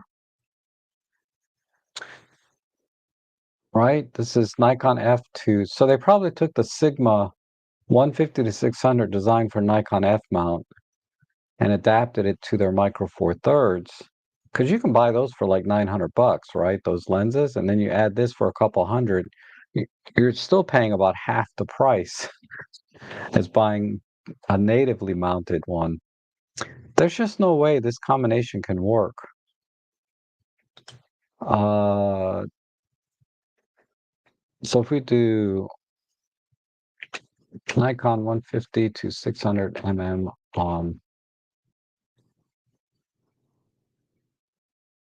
there's the AI answer. Let's see if there's a video.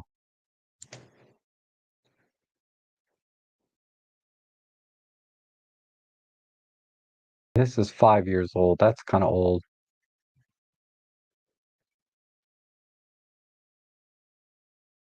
I guarantee, I can't find it now, but I'm positive somebody's done this, and I cannot. I just don't know. Maybe I read it in the forum somewhere, but that's where I would start searching for this kind of to answer this kind of question. If you want to do your own due diligence, that's where I would start is searching something like that, and then it'll probably be in a user forum like mu43.com where somebody's tried it and maybe they were happy with it, but if I recall, they said something to the effect that the autofocus was not as good, which is why you buy is what you would use that lens for mostly is for birds in flight and things like that, right? Okay.